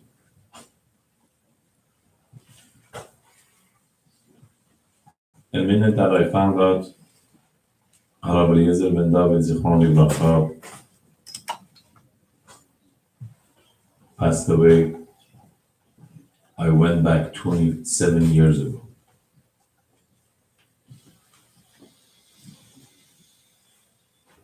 When Moshe Rabbeinu first met HaKadosh Baruch in Har Sinai, Haseneh Enenu Ukar, it was a burning bush, but was not getting destroyed.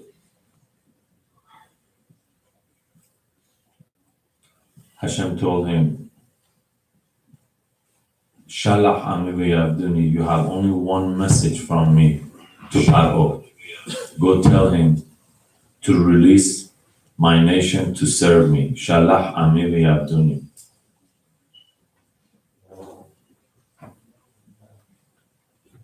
So when Moshe Rabbeinu says, who should I talk to? He said, first go to Zekanim, the elders of the community.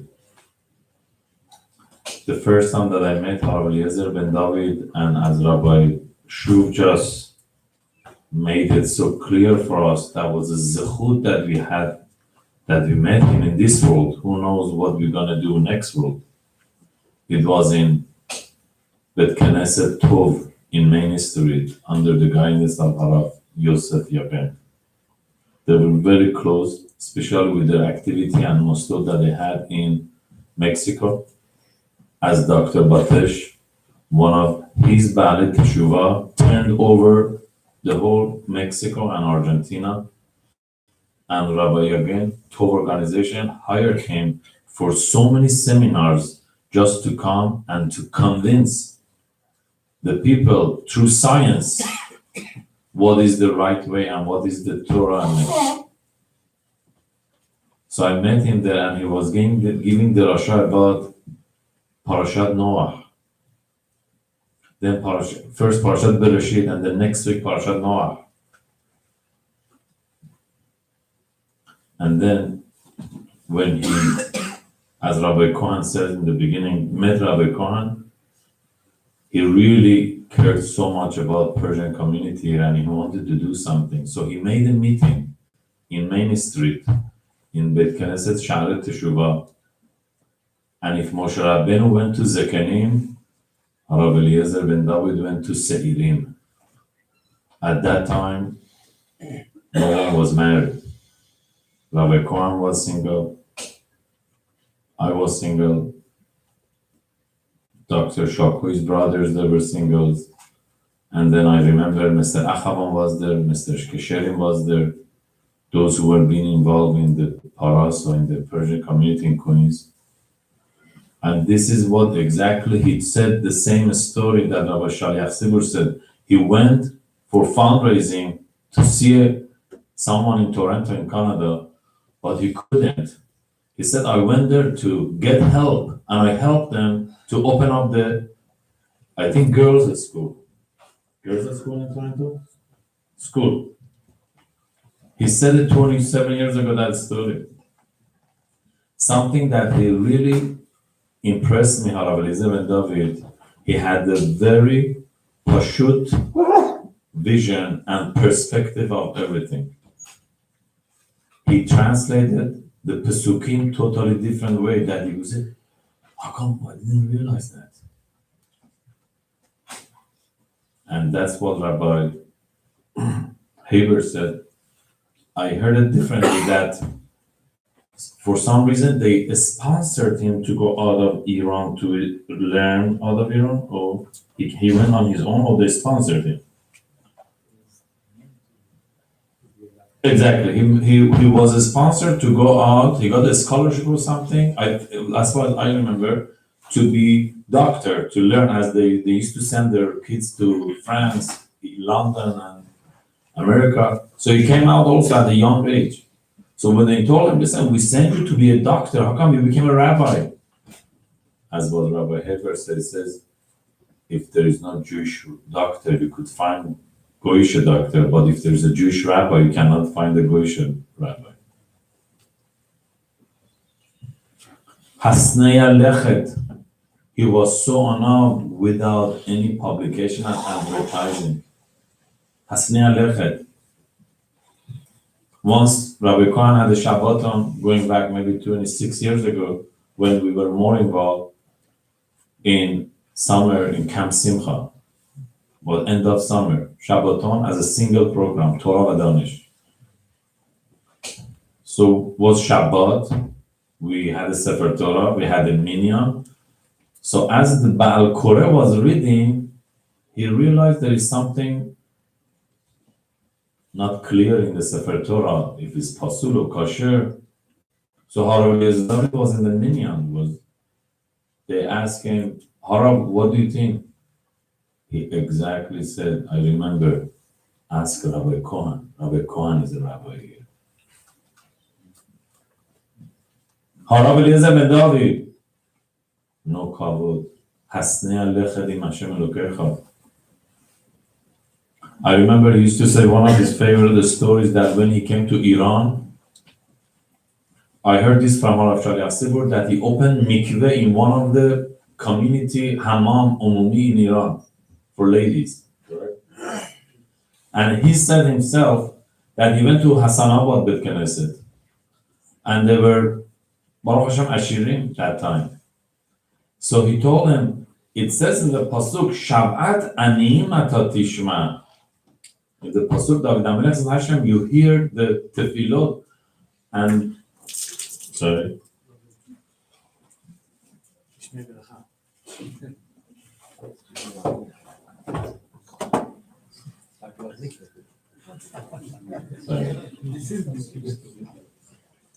That you hear tefillot of cries of Anim. I didn't know that you are so ani, so poor, that you have to work on Shabbat also to be able to pay your expenses. He said, I said that they were the one who built the first mikveh.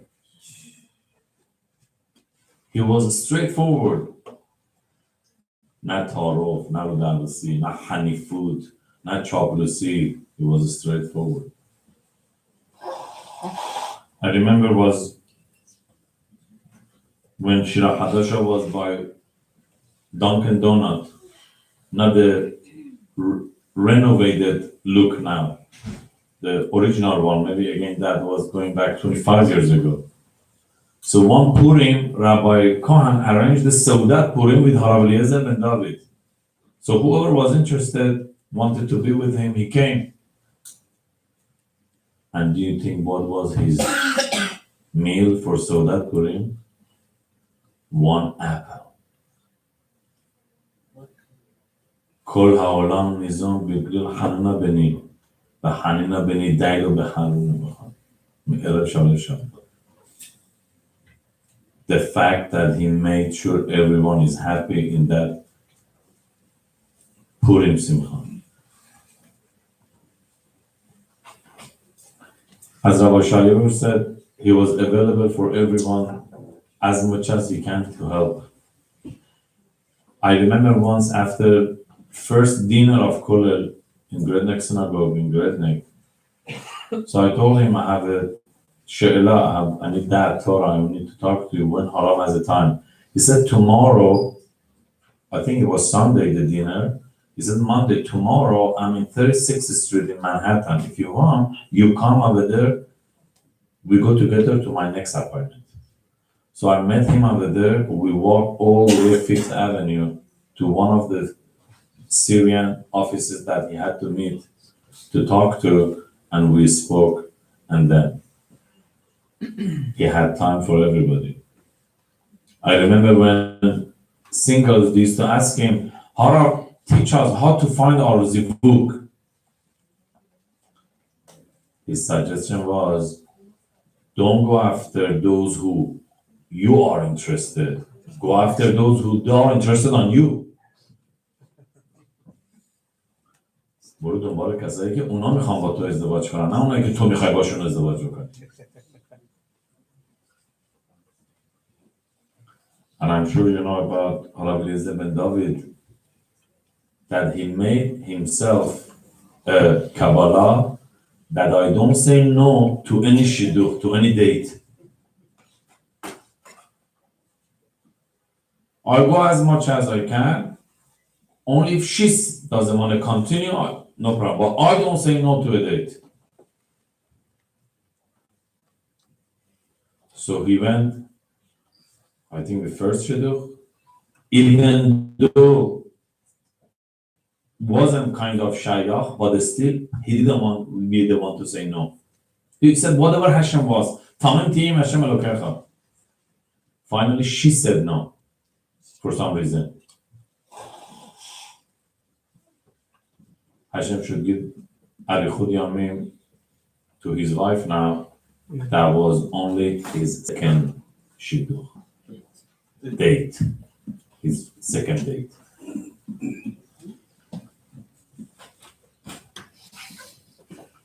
One of his favorite stories was when he was a child, his mom gave him, he told him go to buy a ship.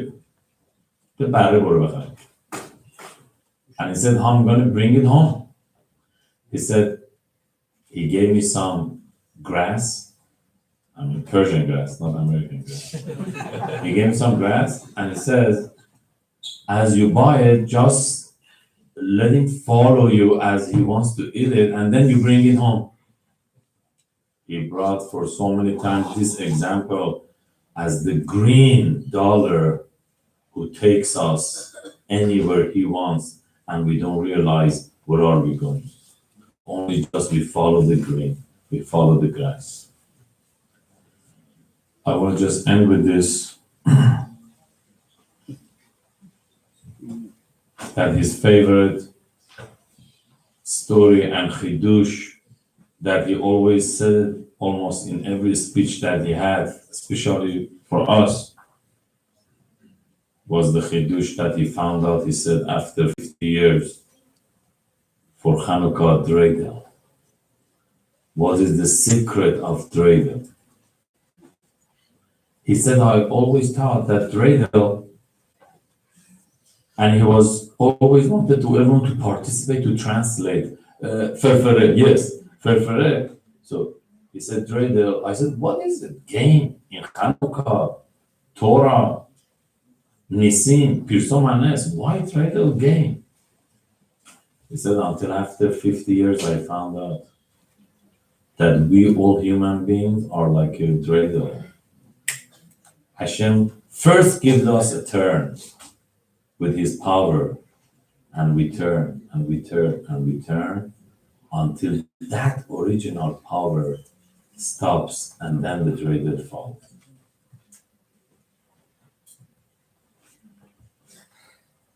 I really thought about this dreidel. But Eliezer ben David, he still has his power from Hashem that made him to turn the whole world, turn the whole community. Let's take advantage of all his impression and impact that he has on us, especially our community, that we've been zoche to have such a leader, role model. Let's show that his dreidel is still turning, is alive. We're changing our community, our families, our children are changing, all because of his zechut. Let's keep that power running, and that would be a best nachat ruach, that to keep his legacy alive.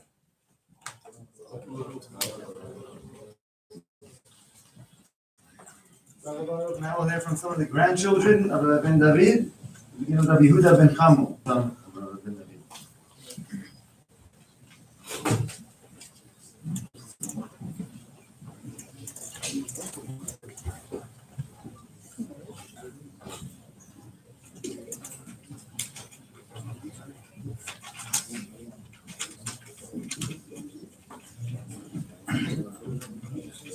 Try to be short.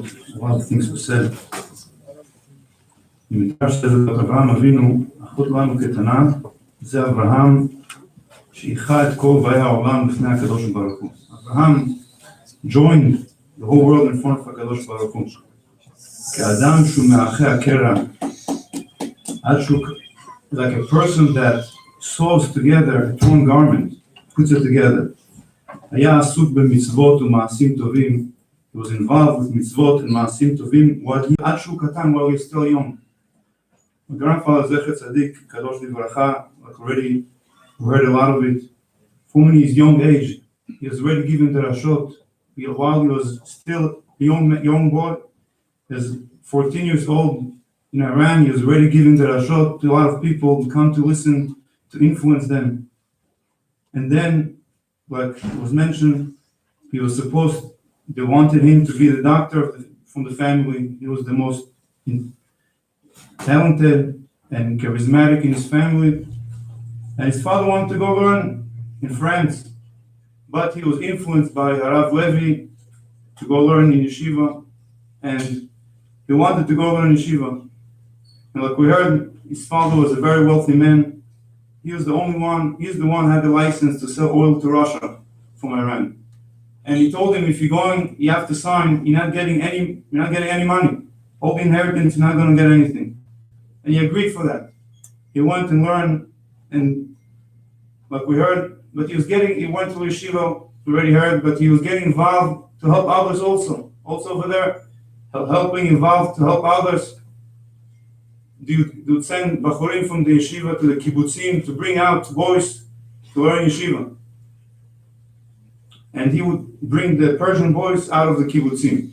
But he realized instead of trying to get them out of the kibbutzim, let's save them before they get to the kibbutzim. So as a young man, as a bachur, he went back to Iran to convince the boys not to go to the kibbutzim in the first place. Before he went, he asked the Belzer Rebbe, Rabban from Belz, if to go and do it. and he encouraged him and he gave him barakah to go and do it. And then he walked him to the door when he went, and he went back. Afterwards, after he got married, again he went over there. He sent for Tzara Torah. He went mashpia on schools, and he was mashpia on a lot of people.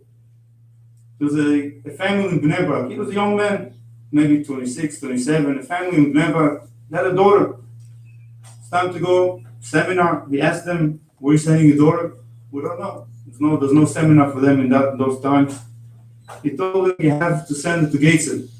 Gateshead? It's far away. It's a lot of money. Gateshead. He told him, "You should sell whatever you have and send your daughter to give the right chinuch." The man sold his orchard, the whole orchard he had, to send his daughter to learn to study in Gateshead. Today, the children, grandchildren of that family, the old Bnei Torah, many of them Talmidei Chachamim, was a young man, and he had the influence on many other people. He opened a school in Yerushalayim, Talmud Torah Yavetz, and he went to raise funds in Argentina. While he was there, they asked him, they were very impressed with him, they asked him to stay as a rabbi over there, and he stayed, and like we heard, what came out from that. That's what it says in the Midrash. Ad shu katan haya asuk b'mitzvot u'ma'asim tovim. While he was young, he was already asuk in mitzvot and ma'asim tovim. And he went on and moved on and he influenced people. There was a man that said over a story today in Eretz Israel. He said he used to live, he had a store in Tel Aviv. And then he decided that he'd rather move it to the city of Elad, around religious people, all of them. And he moved to Elad, he was looking for a store to rent. And he found a store was supposed to be 25,000 shekel to rent. So this man is very close. He is very close to my grandfather. And he went over to him and he asked him, "What should I do?" He told him it's too expensive. He went back. He told him it's too expensive. The rabbi says it's too expensive. He said, "Okay, I'll give him 22,000. Came back and told him, "No, too expensive." He went back, 20,000. He said, "No, too expensive." 18. No, 16. Okay, fine. So they made up a time to go and sign a contract. On a Wednesday, we're going to go sign the contract. So he came back and asked. He told him, "No, another time, not Wednesday, another time." When? Later, next week. Came back again, he told him again next week. He kept pushing him. For a month and a half, this was going on. And the man is pressured. I have to rent my store. He's supposed to rent it. You want to rent it? Sign a contract. About to sign a contract. All of a sudden, that week he gets a phone call. He met a manager of a big company in Kfar Saba, and he offered him to come. He made him to come and work over there. So he came and asked, "What should I do?" He said, "You go take it right now." It's a very big company. He said, "Go sign right now. Right now. I don't know if I'll be able to get an appointment. Try it. Go." He went and he signed. He signed. He didn't understand the whole time what is it about. Why the whole time he's pushing. And I told him right away. So he went and asked, "What is this all about?" He told him, "You'll understand. You'll understand." In the meantime, he went and opened the store in Kfar Saba. After a month, they already had a minyan in the place. After 4 months, they already shiurei Torah in that place. And he said, "Now you understand. Over in Elad, there's a lot from people, they don't need you. You'll go over there, you'll make a difference." That was his whole life, to want to influence other people to see where he can make a difference. Im chomai nivnei le'atir et kasef, the Midrash says. Im chomai, the choma ze Avraham Avinu ma'amid dvarim kechoma. You're strong in his actions, there's like we heard before, but there's another point over here. But David HaMelech, it says, "Raglayim molichot oti lebet hamidrash." In the morning he would wake up and say, "I should go here, I should go there." But then his feet would take him. His maaseh mitzvot was so much in him that his goof already automatically did the maaseh. And I saw something very interesting. A few weeks ago, I went to visit him in the hospital. He was already not fully coherent. His mind, he wasn't sure what day of the week it was. But there's one thing that stayed with him, and that's the same mitzvot, continued tefillah. He was not, people in that situation usually either spaced out or other things.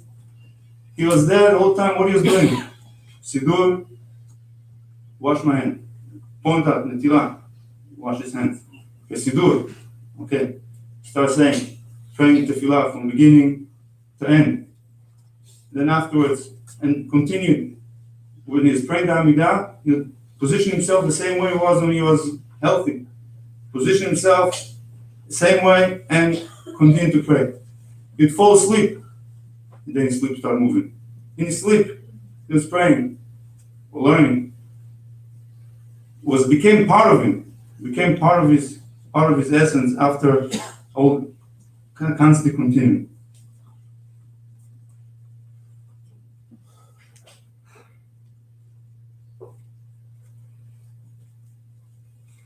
ובילה המוות לנצח, מלכה השם דמעה מהכל פנים אמן.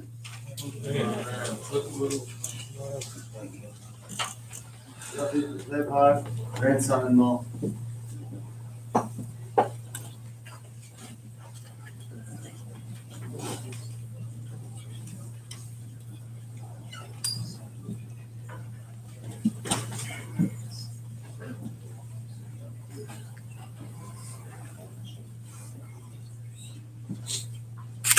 Definitely not fit to be masbih.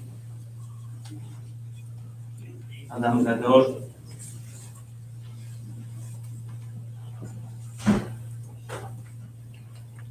But as we heard, the point of Hesped is that we can learn something from this great person, and we can grow, and like that it will be good for him. Give him a school that we can grow from this, and it will be good for us also.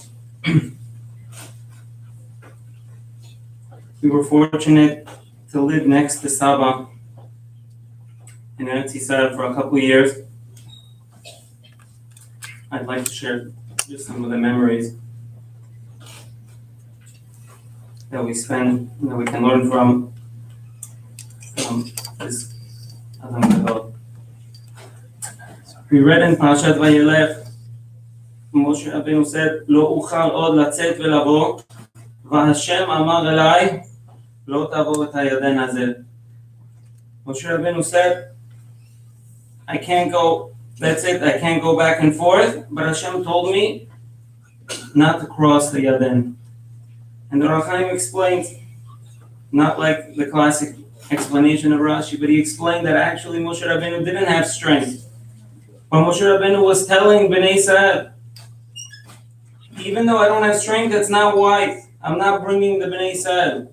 The reason is because Hashem told me not to. And this was truly the whole life of Saba. Eved Hashem, 100% Eved Hashem, did nothing for himself. Everything he did was for the Ratzon Hashem. Everything he did was because the Tzibur needed him. Nothing for himself. But the Ohr HaChaim says even more, and he says that Moshe Rabbeinu was telling them that even though I don't have strength, but if Hashem would tell me to actually cross the Yarden and bring the Bnei Israel into Eretz Yisrael, I would somehow gather the strength. Even at this last day of 120 years old, I will gather the strength and I would bring the Bnei Israel into Eretz Yisrael. And that truly was Saba. It didn't matter if he had strength or if he didn't have strength. It didn't matter if it was something that was possible, something that was impossible, like everyone spoke. It seemed to be 100% impossible. It doesn't matter. If he felt that Hashem needed, that Hashem wanted this from him, he gathered everything he had, and he did it for HaKadosh Baruch Hu.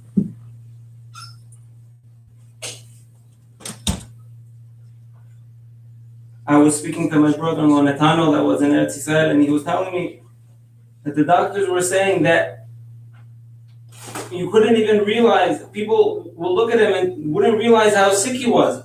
because he would still continue on his daily actions. He would still continue doing everything he was used to doing. Even with all the pain he was in and with all that he was going through, he still continued his daily activities, his daily avodat Hashem, being a servant of Hashem, doing everything like he did every single day. And like my father-in-law said, even the day before he went to the hospital, he went to the mikveh. And my brother-in-law was telling me that this mikveh didn't even have regular stairs. It had a pool ladder. Imagine the old man doing his avodah, gathered the strength somehow because that was Ratzon Hashem. But how is it possible?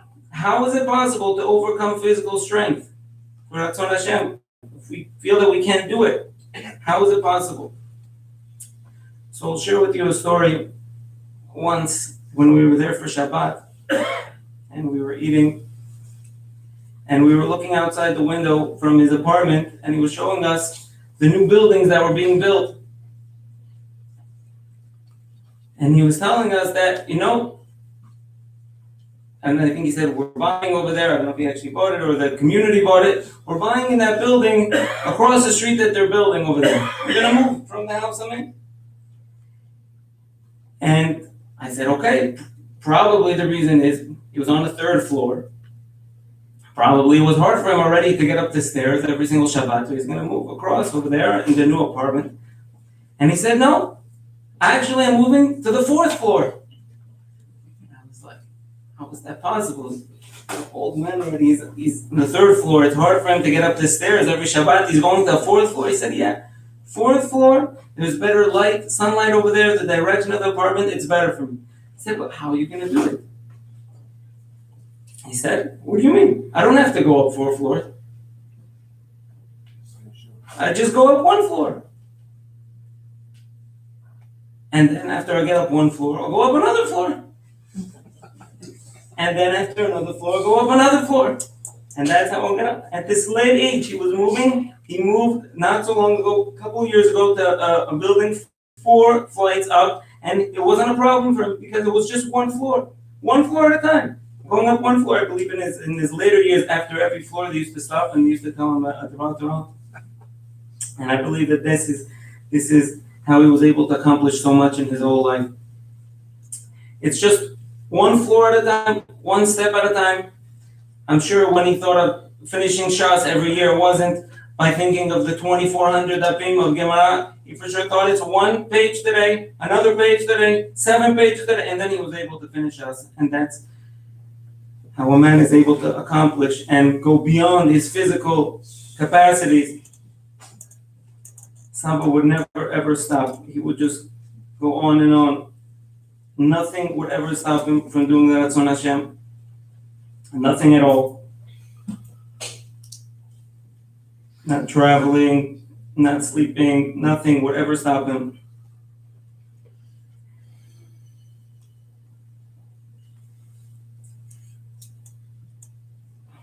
Whenever we came to Saba, he was always very warm and caring. He always would take care of us. He always would personally ask us how we're doing, how the grandchildren are doing.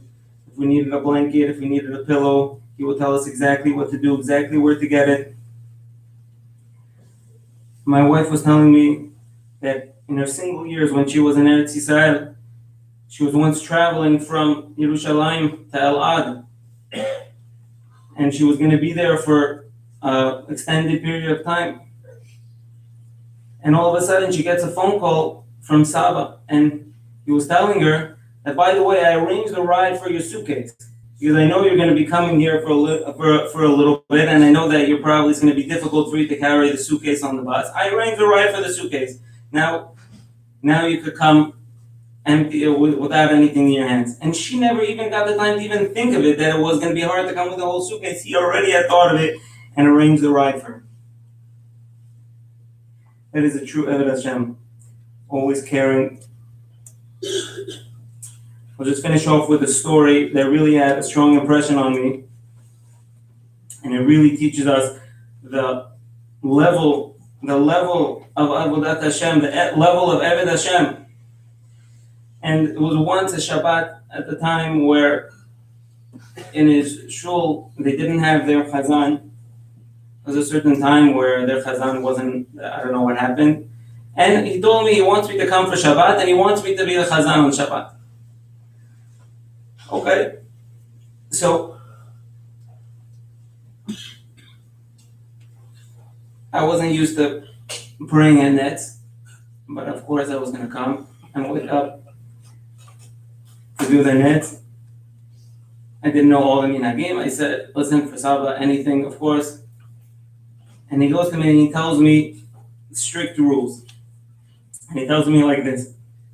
And everyone knows that Abba David prayed nets every single day. Probably never missed a day in his whole life. And he goes to me like this and he says, I know you're not used to praying a nets. And I know that maybe you're not going to be able to calculate the times exactly. He told me it should be like this, 4 minutes and 3 minutes after Shema. And he says, you might not be able to calculate the time exactly. But I want you to make sure that after you say Shema, don't say the words too fast. I don't want you to swallow the words. I don't care if we miss nets. And he repeated to me again. He says, I don't care if we miss the nets. Don't say the word. Make sure, very important, not to say the words too fast. Don't swallow the words. He probably never missed a net in his life, and he, on a random Shabbat, was ready to tell me, no problem, miss the net. I just want you to say the words correctly. I don't want you to swallow the words. And that really left an impression on me. That's a true Eved Hashem really, really knows what Hashem wants from him. And he knows that as much as it's important to come to nets and to do nets every single day, it's equally important or even more important to say the words slowly, to say the words correctly. How many times we read Bekat HaMazon, we read it quickly, we don't even realize. We read a bracha, we don't even realize. But he taught us what a true Eved Hashem has to be. He taught us that Eved Hashem is someone that only does the Ratzon Hashem. He taught us that Eved Hashem is someone that always can go beyond his strengths to do the Ratzon Hashem. He taught us that Eved Hashem takes one step at a time. He taught us that Eved Hashem is warm and caring. He taught us that Eved Hashem really has to know what is the real Ratzon Hashem. And next time we feel like we're doing a mitzvah and we feel like we don't necessarily have the strength, we have to remember of Ben David that nothing could ever stop him. He always got strength to go ahead, to do what he had to do.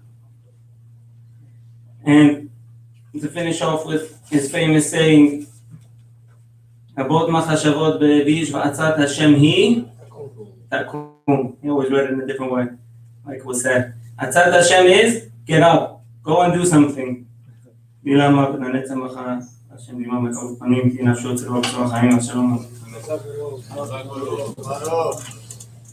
Okay, you made it this far. You're following in the pathway of Rabbi David. One speech at a time. We have 2 more speeches from his grandchildren. Firstly, Rav David Shliach Tzibur.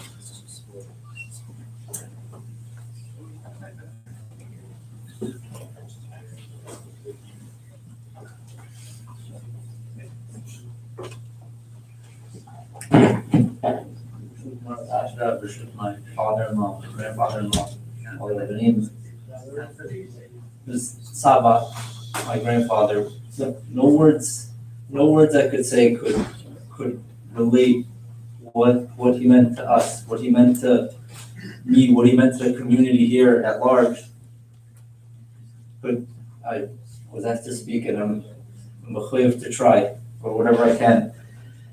In last week's parsha, it says, Hashem says, you should choose life, especially now we're in a certain nature where we're obsessed with Chaim. Zachreinu l'chaim. Everything. We want Chaim.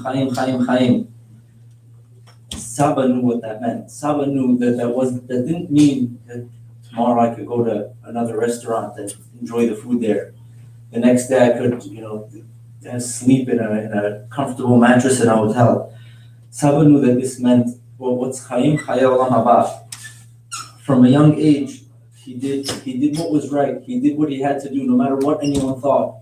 He told me that before he had to speak the first time in public, he was very nervous that he's going to speak in front of a lot of people.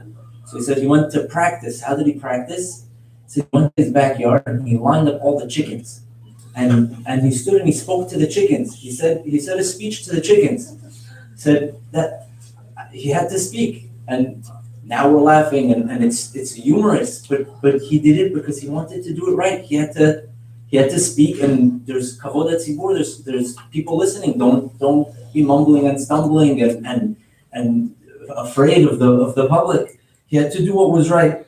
Like the story was mentioned in stages, but every speaker said another point to it, but that when he decided to go to yeshiva, his father said, what are you wasting your time for? And he said, because it's not wasting time. This is the right thing to get closer to Hashem. As Rabbi Solomon mentioned, they didn't want him in the yeshiva. He wanted to go there because it's the best yeshiva, but they weren't ready for him on his level. But his father said, you want to go, you're going to sign away your inheritance. And he said, okay. He was a young boy. He wasn't yet a yeshiva student. And he recognized that this is what's right. And he said, I'll give up everything. I'll give up the oil trading rights with Iran money, with Russia money, so I can go to yeshiva because that's what's right. Everything he did was always l'shem shamayim, and if it wasn't completely yet, he was working on it.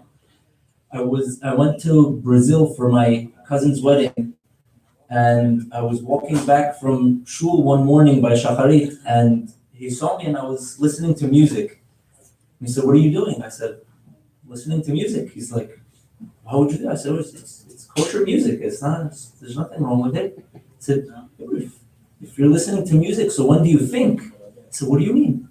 I said, take stock of your life. Take stock of what you're doing, what's right, what's wrong, what's okay, what can be improved. Think, stop. You use the time that you have to think. And that's what Saba did. He would think about what he could do, and he would try to train himself as much as he can and train others to see what was right and what was good. One of his favorite divrei Torah was he I wouldn't say loved because he loved Hashem, but he enjoyed ice cream a lot, specifically the rosewater one. I don't know, it didn't pass down, but he really enjoyed that ice cream. And what he loved, he always said you have to enjoy the bracha more than you enjoy the ice cream. He took what he enjoyed the most and to understand from there, said we have to love the bracha. You eat because you want to make birkat hamazon, not because I want the food. People say I need the food because I need to serve Hashem. Of course. He needed the food because he wanted to be able to say the bracha. He wanted to be able to say birkat hamazon, to say another bracha. How could he miss it? That was all he wanted to do. He used to come to us when we were little kids and he would say, what's a chocolate? You want chocolate?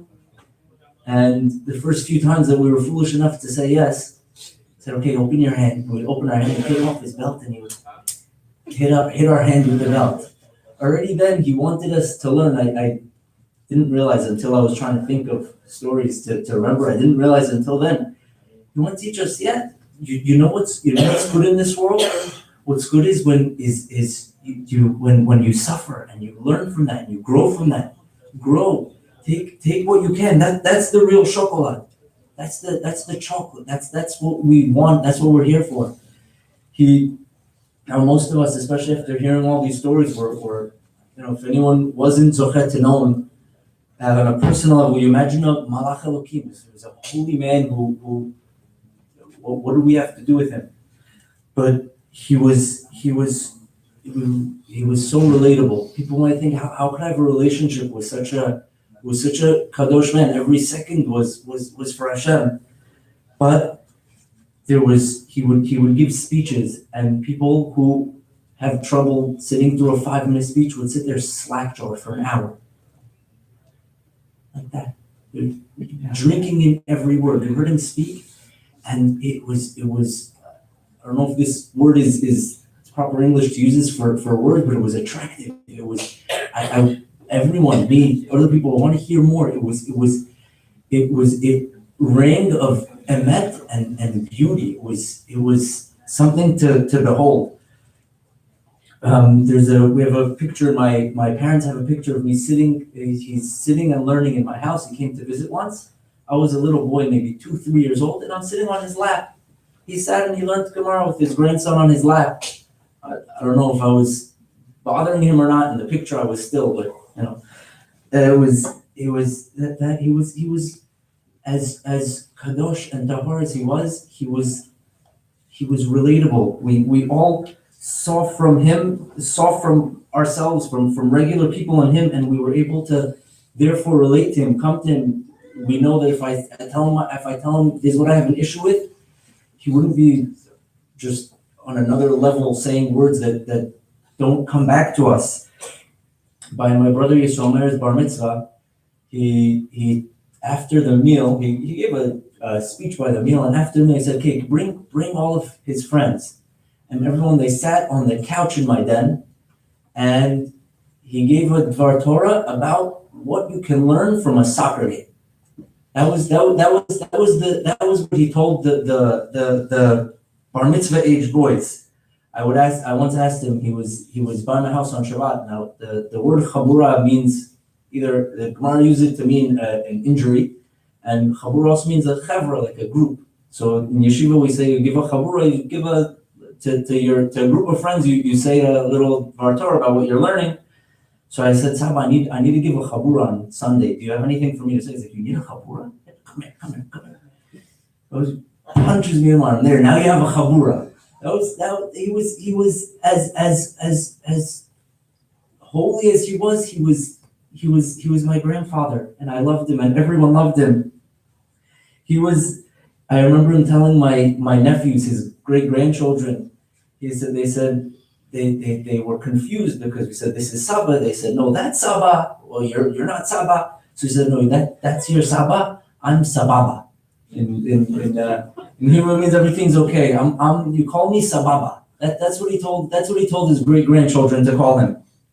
Even when he wanted to give me Musar, he gave it in such a gentle way. I think it was Musar. Not 100% sure, but I went to his house for Shabbat, and he would have a nets, and I would go to nets with him, and then he would learn for a few hours, and then he'd have his meal at 9:30. So I would go to sleep and get up for the meal, and then after the meal again, I would go to sleep for a few hours. And he said, David, it says that Talmidei Chachamim, they should sleep for 2 or 3 hours on Shabbat afternoon. He said, but those who want to be machmer, they do both. That was his way of communicating with us.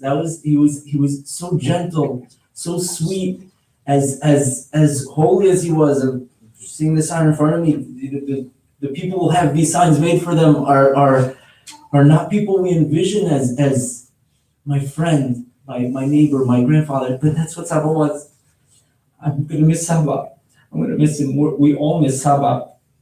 But Hashem missed him more. Hashem gave him to us every day for a few hours, and we had him, and he was too holy for us. His neshama couldn't come back down to what's left in this world. So Hashem took him from us.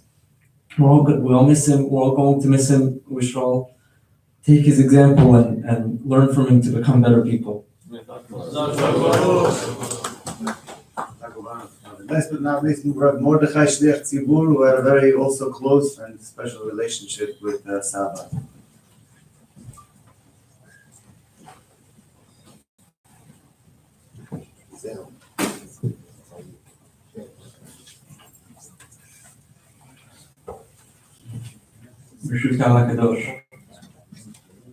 How could anyone be Masbid or Ben David?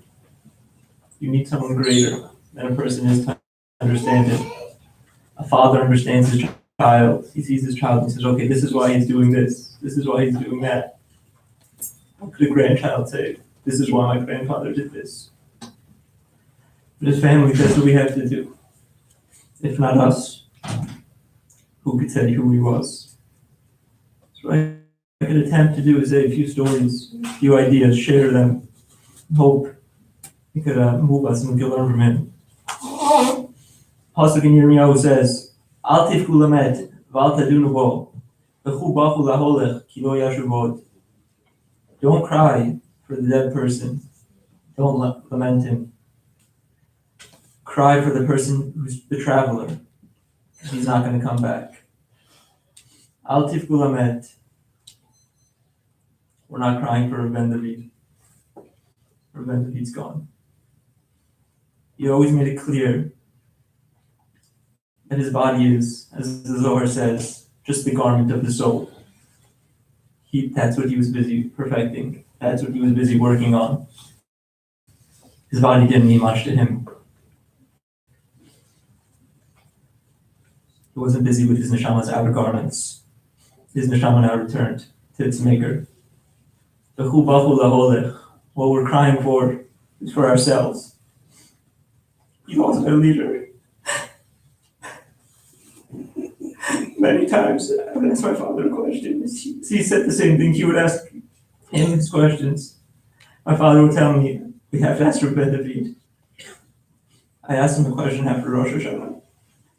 And I knew the answer should have been, we have to ask Rabbi David. And that was the answer. But we didn't have an answer. We were stuck. There was no answer.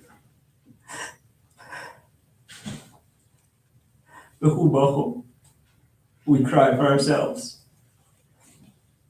He's in a better place. We're in the worst place. We're travelers. We don't know where we're going anymore. We don't know what to do. We cry for our loss, the loss of Klal Yisrael. We lost our link to the previous generation that could teach us what's life about. And everyone sees very easily all the external greatness of Rabbi David. The communities he's built throughout the entire world. The people who he's built throughout the entire world. But something very underrated, as my father said, the songs that he wrote. He would say, Shir Lashem Shir Chadash. I can't say what other people said. I have to write my own song. I have to praise Hashem in my own way.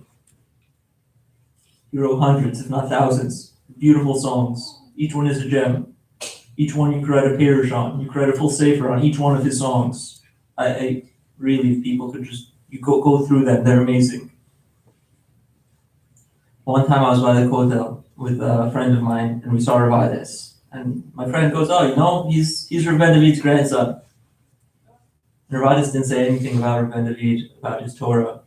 He said, if you only knew the songs his grandfather wrote. That's how Rabbi described my grandfather. Unfortunately, we won't be hearing any new songs.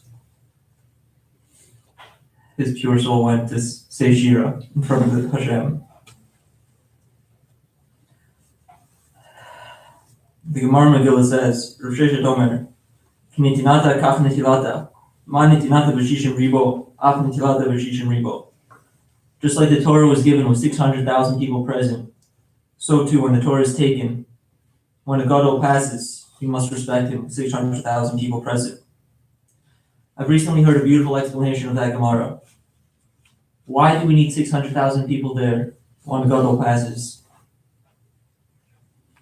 And the answer is, just like when the Torah was given, every Jew was there. Every Jew has a right, has an inheritance in the Torah, his own Torah that he could take. So too, when a gadol passes, his midot, his Torah is now available. It's floating around for us to take.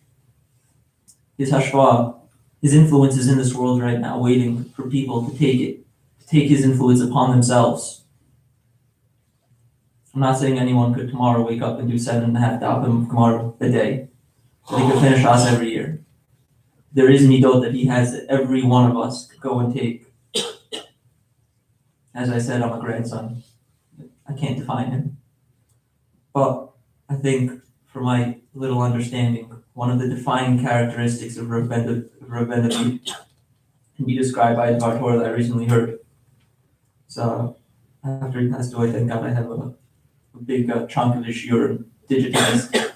So I was listening to him, my wife tells me, Morty, he didn't pass, we still have his Torah. we could still listen.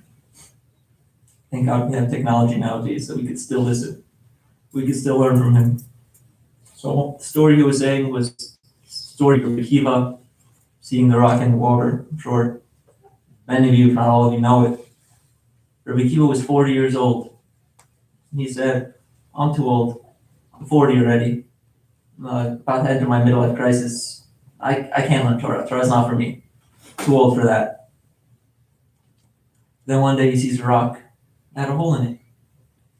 What's this hole doing in the rock? He looks and he sees there was a little drip of water dripping on this rock. And little by little, as the water drips down, comes a hole in the rock.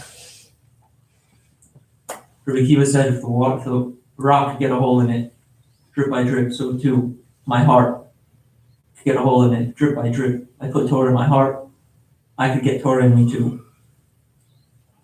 Rabbi Ben David then said, there are many rocks in the world that have holes in it. There's not many Rabbi Akivas that look at the rock and say, what's going on?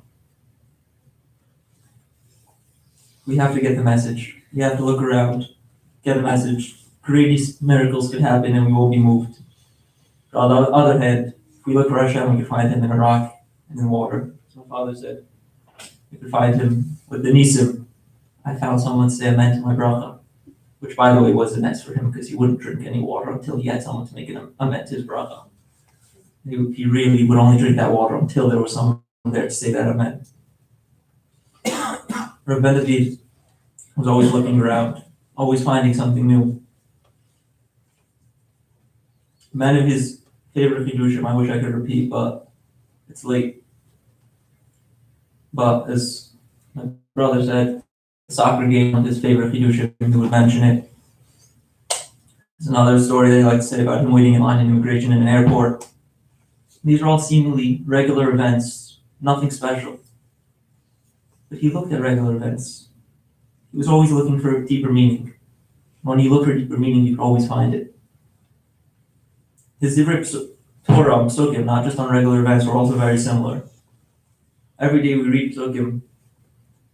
If we're lucky, we think of the basic translation. He would have these amazing insights.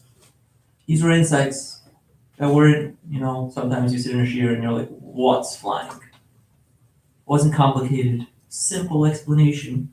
A simple reading of the Mishnah. Simple reading of a pasuk. This didn't make sense to him. He read it. The translation didn't make sense. Grammatically, it didn't make sense. And with that, he would make sense of the pasuk. It's not that it would just, come to him one second. It took him time. In fact, one time I went to his house for Shabbat with one of my friends, Ariel Cohen and Rabbi Monty Cohen's son. And after Shabbat, Ariel commented to me and he said, I heard the same Dvar Torah 3 times. Once, he said it before Shabbat. Again, he said that Kiddush. And again, he said it after Mincha. He said, but every time it was different.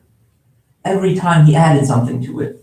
That thought wasn't, sometimes you would hear the final product, but it wasn't. It was going through his mind the entire Shabbat. It was in his mind. And little by little, he was perfecting it, refining it, making it clear.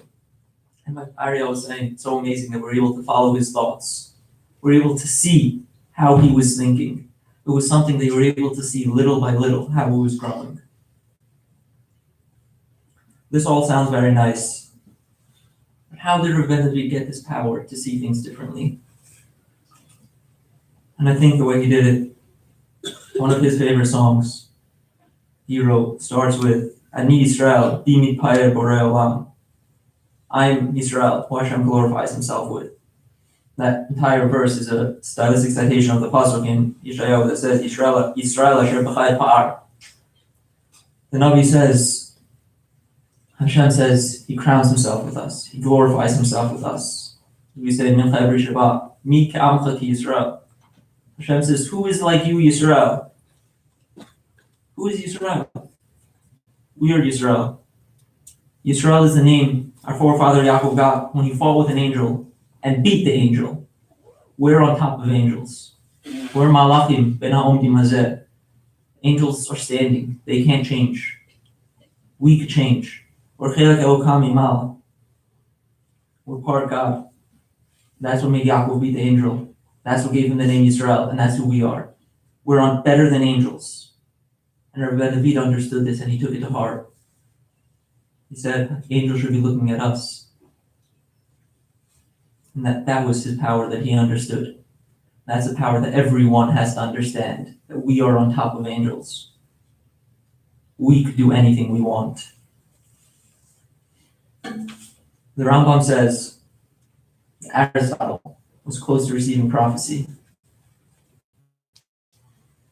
So Rabbi David said, what was Aristotle missing that he didn't have prophecy? Rabbi David said, what was missing from Aristotle is that he didn't believe in himself. He wasn't a Jew. He didn't understand that he was on top of angels. He didn't understand that we are Chelek Elokam Imal. So his thought and his actions were two separate things. And that's why he couldn't receive prophecy. I'd like to end off with a few things that I feel we all could learn from Rabbi David. Not just learn, but we could emulate. We just read in Parshat Nitzavim. Moshe tells the Jews, Ki karov elecha hadavar me'od. It's very close to you. There's some stuff that Rabbi David has done. It's very close to us. Every one of us could do it. First thing was believing in ourselves. We understand how great we are. Not only yourself, but to the whole world, what a difference you could make as Rabbi David changed worlds. Every word of Torah that you learn, you don't understand the powers that it have. Don't let the Yetzer fool you and think that you're nothing. It doesn't mean anything. Every word of Torah that you learn, make your own chidushim, even if they're wrong, he would say. Make a chiddush, do something. As my brother-in-law, Rabbi Levar, said, one of his psukim which he liked was an example of one psukim that we say all the time and we don't think about. Rabot mashavot belevish v'atzat Hashem hitakum literally translates as, there are many thoughts in man's heart, but God's plan will stand. Rabbi David would say, you're missing the comma. It's Rabot mashavot belevish. There are many thoughts in man's heart. V'atzat Hashem hi. What does Hashem want? Takum. Stand up. Stop thinking. Think too much. Do something.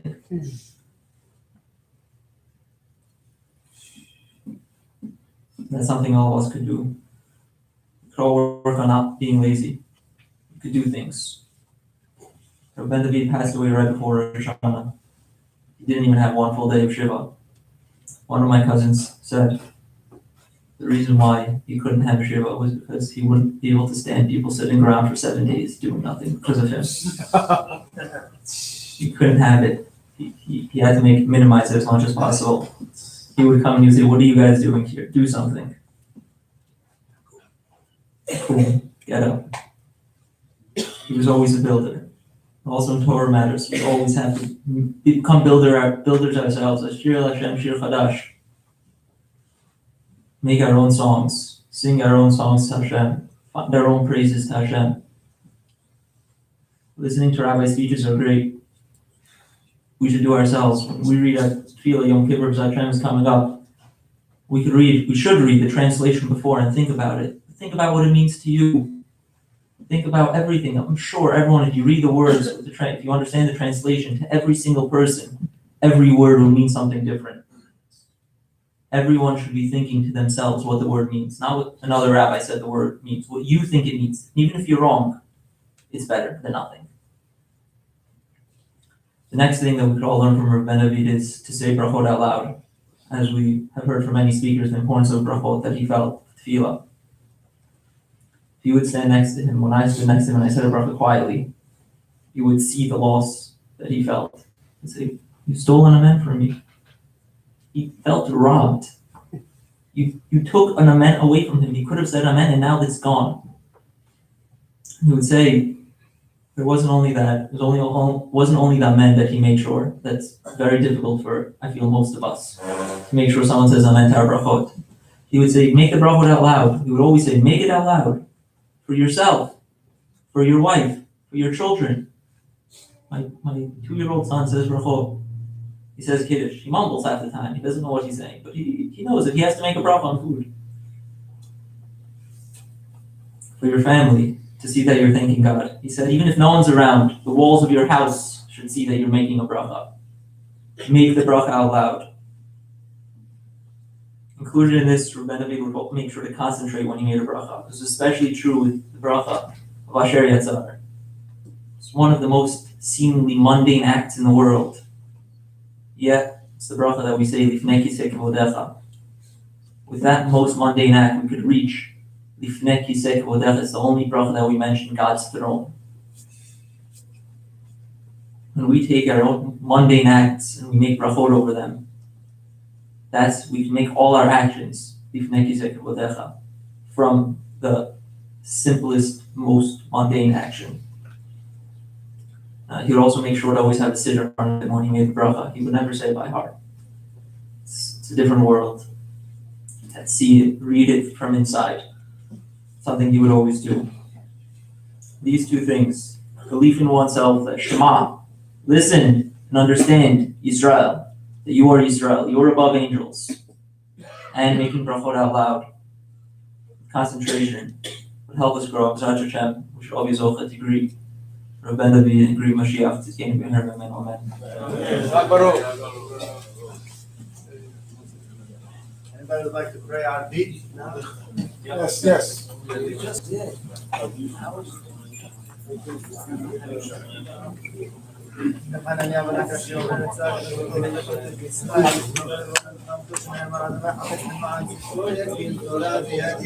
יתגדל ויתקדש כשנאמר בעלמא דין רק את חוקך ימליך מלכותך וישמח חוקתך